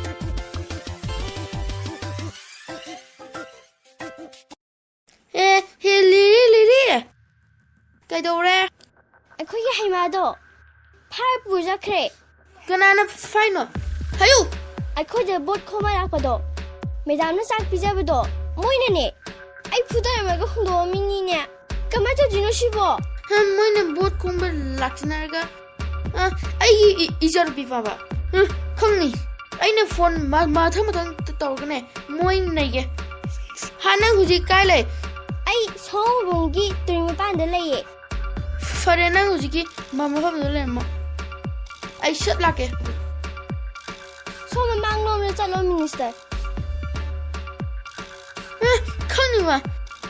Mana Mr. Pukai ki ijar bi fadana. Khani dana. Liri. Kai dono. Nang nai to kai dono. 소음은 nang nai do. 아저 미심상 비죠.不给对战呢。你们站你个混孩子，你们不打了吧？接了吧你个？接了的，可以回来的呢。 Mr. Machan biduna ako'y giwara ba? Ay nanya mo babong. Nung igi pok to. Kiji mga. thonga chadoiba Chagadamni, chagadamni. Chadoiba. Ado, nangna bu PS to kamai furamge. as mi babwa kono deda aina fugi toy kan ne ko am khado anda gre mana yondo noi ka hai magi mayang ku gang do hai kan de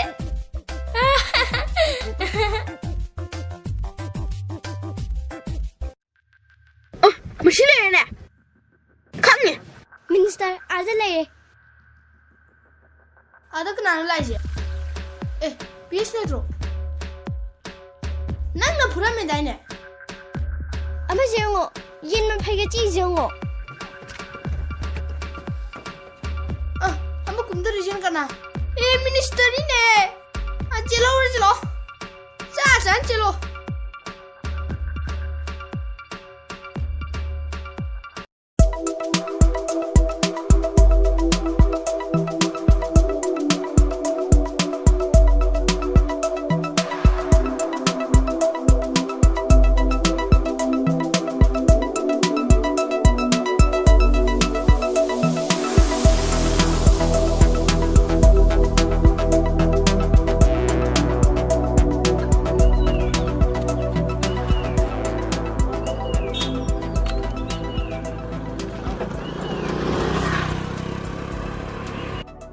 Sir, kinunta hai chage ba? Khu. Oi, khu fazama. Yani dum hangbiu bema nang fazaye. Yani dum hangbiu. Hangbiu yani. Sir nai thanda duty da wi sibu kamai che bi na sibu. Igise asaida khara. Loi chai tho mamle. Haibadi hujiki matamse. Bongi matamnina. Boma malangjan bada. Palaga sini dana. Aduna sai tho thamanida. Ado sir da wahang kharang jage yagadra. Yani ne hangning ba mawong da hangbiu. Somda ngasi se lesabi amaga pakhang amaga beto bam pura sakibra. Be ga ba. Ugi. Du bek tu na ka do ba. Keno ni da maram am lebe ni. Bek thangi ba lupi lesabi da. Ado man mana kong da. Nap thi ka thang bro sa. Oi. Khoi training da yaw de. Mi mana kong da nathi thang bri yeng du di. Nungai ri. Ma khataw. Am tanga. Nipi da lesabi da. Mai masada ne. Sambur ka ang tu ne. Oi.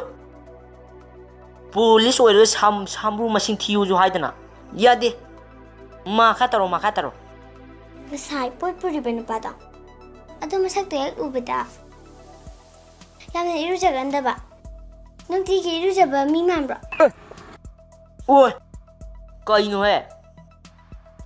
Chong mayam je ma nam chu nam tare. Masak fajabi nang na hangbagi tuminna laiwani. Atopo madi ko kupak sara dom. Ma khataro yani. Odi phare ne sir. Sai ira na khangar da ba mahang jaragi. Dei sabi da no putene. Samai phajabra.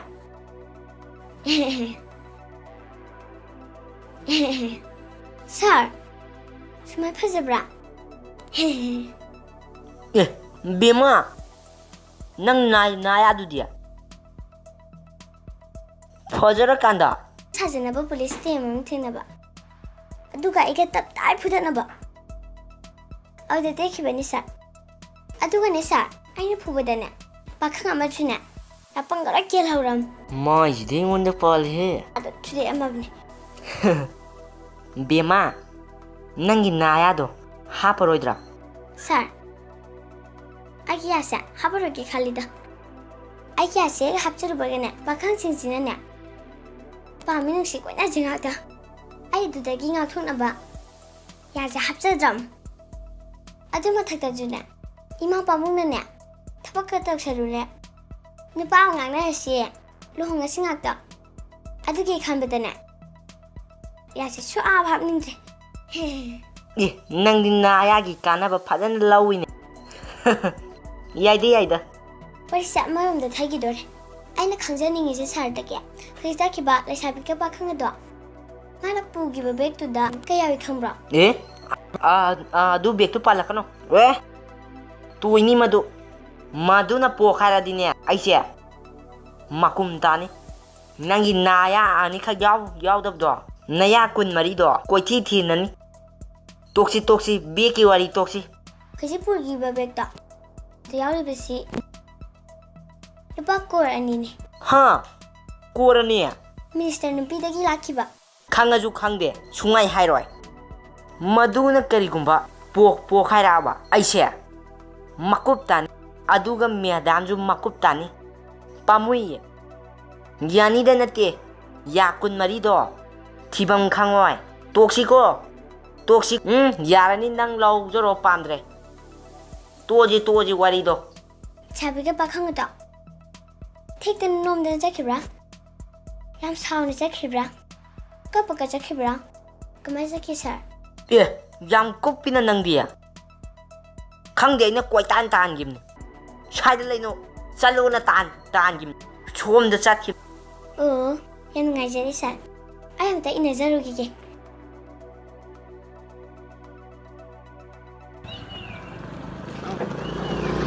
ꯅꯪ ꯌꯥꯏꯌꯦ ꯅꯪꯒꯤ ꯅꯌꯥ ꯑꯅꯤꯗꯣ ꯍꯥꯞꯄꯀꯥꯟꯗ ꯅꯣꯏ ꯁꯨꯃꯥꯡꯗ ꯗꯣꯡ ꯇꯧꯗꯣꯏꯅꯦ core 2 ꯃꯥꯅ ꯍꯧꯖꯤꯛ ꯍꯥꯏꯔꯝꯕꯗꯣ ꯀꯣꯔ 2 ꯂꯩꯔꯗꯤ ꯑꯩ ꯍꯦꯔꯣ ꯀꯨꯝ ꯌꯥꯔꯅꯤ ꯍꯥꯏꯁ ꯑꯩ ꯄꯥꯝꯃꯦ ꯍꯥꯏꯁ ꯑꯩ ꯀꯣꯔ 2 ꯍꯥꯏꯁ ꯑꯝꯇ ꯉꯥꯏꯈꯨꯑꯣ ꯑꯝꯇ ꯉꯥꯏꯕꯤꯈꯨꯑꯣ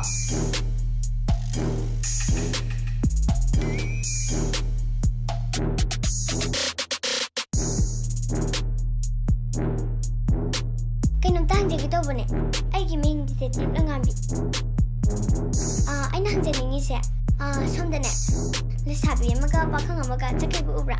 ꯂꯩꯁꯥꯕꯤ ꯑꯃ ꯑꯩ ꯂꯩꯁꯥꯕꯤ Pakhang ama, ay pakhang. ꯑꯗꯨ ꯋꯥꯏ ꯅꯠꯇꯦꯗ ꯃꯈꯣꯏꯅꯤꯅꯅꯦ ꯕꯦꯒ ꯑꯃꯁꯨ ꯄꯨꯈꯤꯕꯅꯦ ꯑꯗꯨ ꯕꯦꯒꯇꯨꯗꯅꯦ ꯌꯥꯎꯔꯤꯕ ꯁꯦꯟꯐꯝꯗꯣ ꯀꯣꯔ 2ꯅꯤ ꯃꯥ ꯄꯨꯁꯤꯗ ꯕꯦꯒ ꯑꯣꯏꯅꯗꯤ ꯎꯔꯦ ꯃꯤꯅꯤꯁꯇꯔ ꯅꯨꯄꯤꯗꯒꯤ ꯂꯥꯛꯈꯤꯕ Pakhang do, ay tung ko chisaramane. ꯃꯊꯛꯇ ꯌꯨꯝꯒꯤꯁꯦ ꯑꯁꯤꯗꯩ ꯂꯣꯠꯆꯤꯅꯦ ꯃꯣꯠꯄꯗꯒꯤ ꯑꯅꯤꯃꯛ ꯂꯣꯏ ꯃꯥꯡꯈ꯭ꯔꯦ ꯀꯩꯅꯣ ꯍꯥꯏꯁꯤꯕꯣ ꯑꯗꯨꯗꯤ ꯃꯑꯣꯡ ꯑꯃꯅꯤꯅ Fazay he. Masakti fazay he. Thank you ꯑꯩꯈꯣꯏ ꯆꯠꯈ꯭ꯔꯒꯦ ꯌꯥꯅꯤ ꯆꯠꯄꯤꯌꯨ ꯌꯥꯝ ꯅꯨꯡꯉꯥꯏꯖꯔꯦ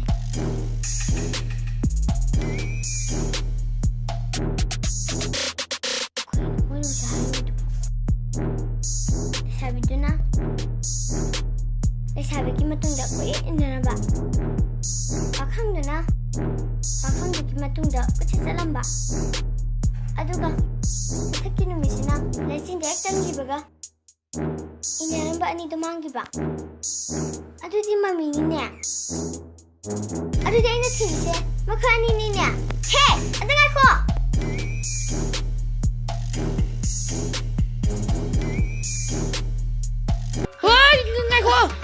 ꯉꯥꯏꯈꯣ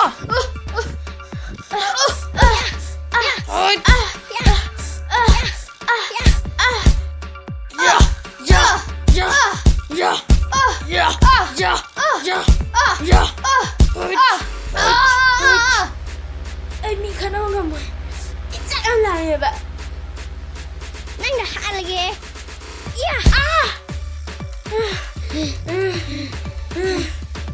Kiji manga. Yen kiji manga. Kiji manga. Yen kiji manga.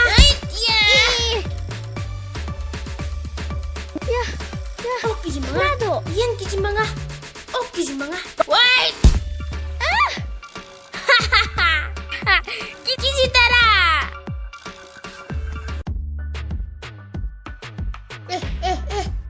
Hey, ngako. Kaino da? Sunatida. Yaudida. Sida koran yaude. Si chana ahawba ngatane. Yen thongba, ok thongba. Ahawba ngatane. As moi babong. Yen thong ne hai. As yadre da. Amta love you get dorage. Kay majiwa. Hey, ai kita sage. ai kita zazage ba. ꯑꯗꯨꯗ ꯌꯥꯔꯣꯏ Mo babo. ꯍꯦ ꯄꯨꯐꯕꯤ ꯅꯪꯒꯤꯗꯃꯛꯇ ꯂꯩꯔꯤ ꯆꯠꯂꯣ ꯇꯥꯅꯧꯁꯣ ꯑꯩ ꯇꯨꯡꯗ ꯇꯞꯅ ꯂꯥꯛꯀꯦ ꯍꯦꯠ ꯍꯦꯠ ꯀꯩꯅꯣ ꯑꯣ ꯁꯣꯏꯔꯦ ꯑꯩ ꯅꯨꯄꯤ ꯇꯥꯅꯉꯤꯗꯣ ꯅꯨꯄꯥꯅꯤꯅꯦ ꯑꯣ ꯅꯣ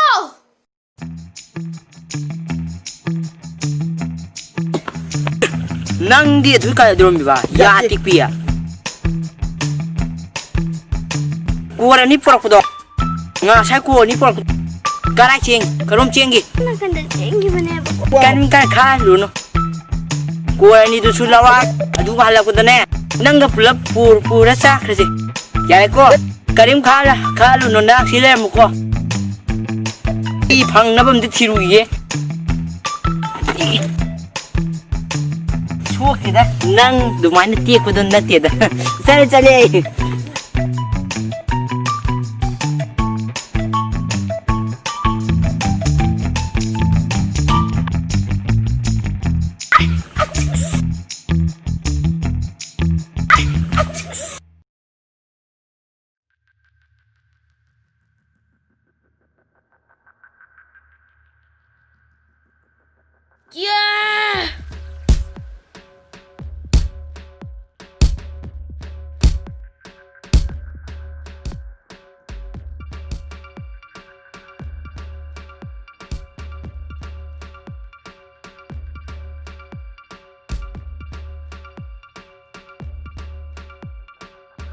Yeah.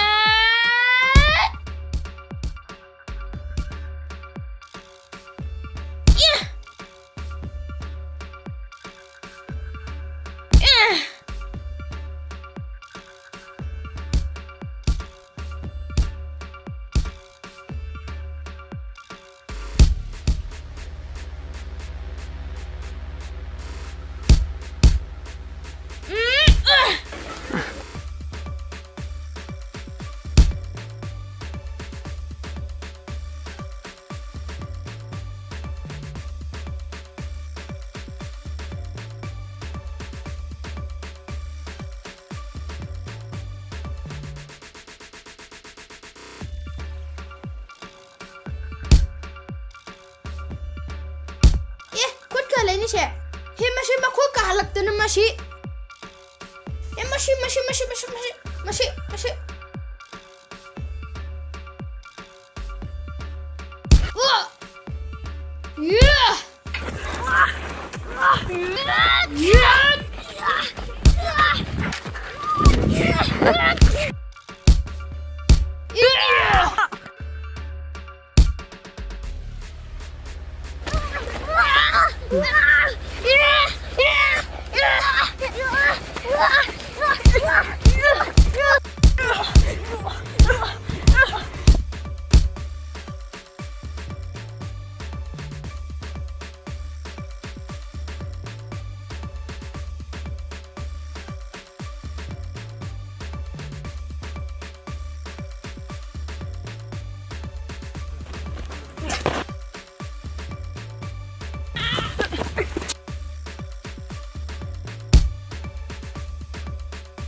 ꯇꯧꯔꯒ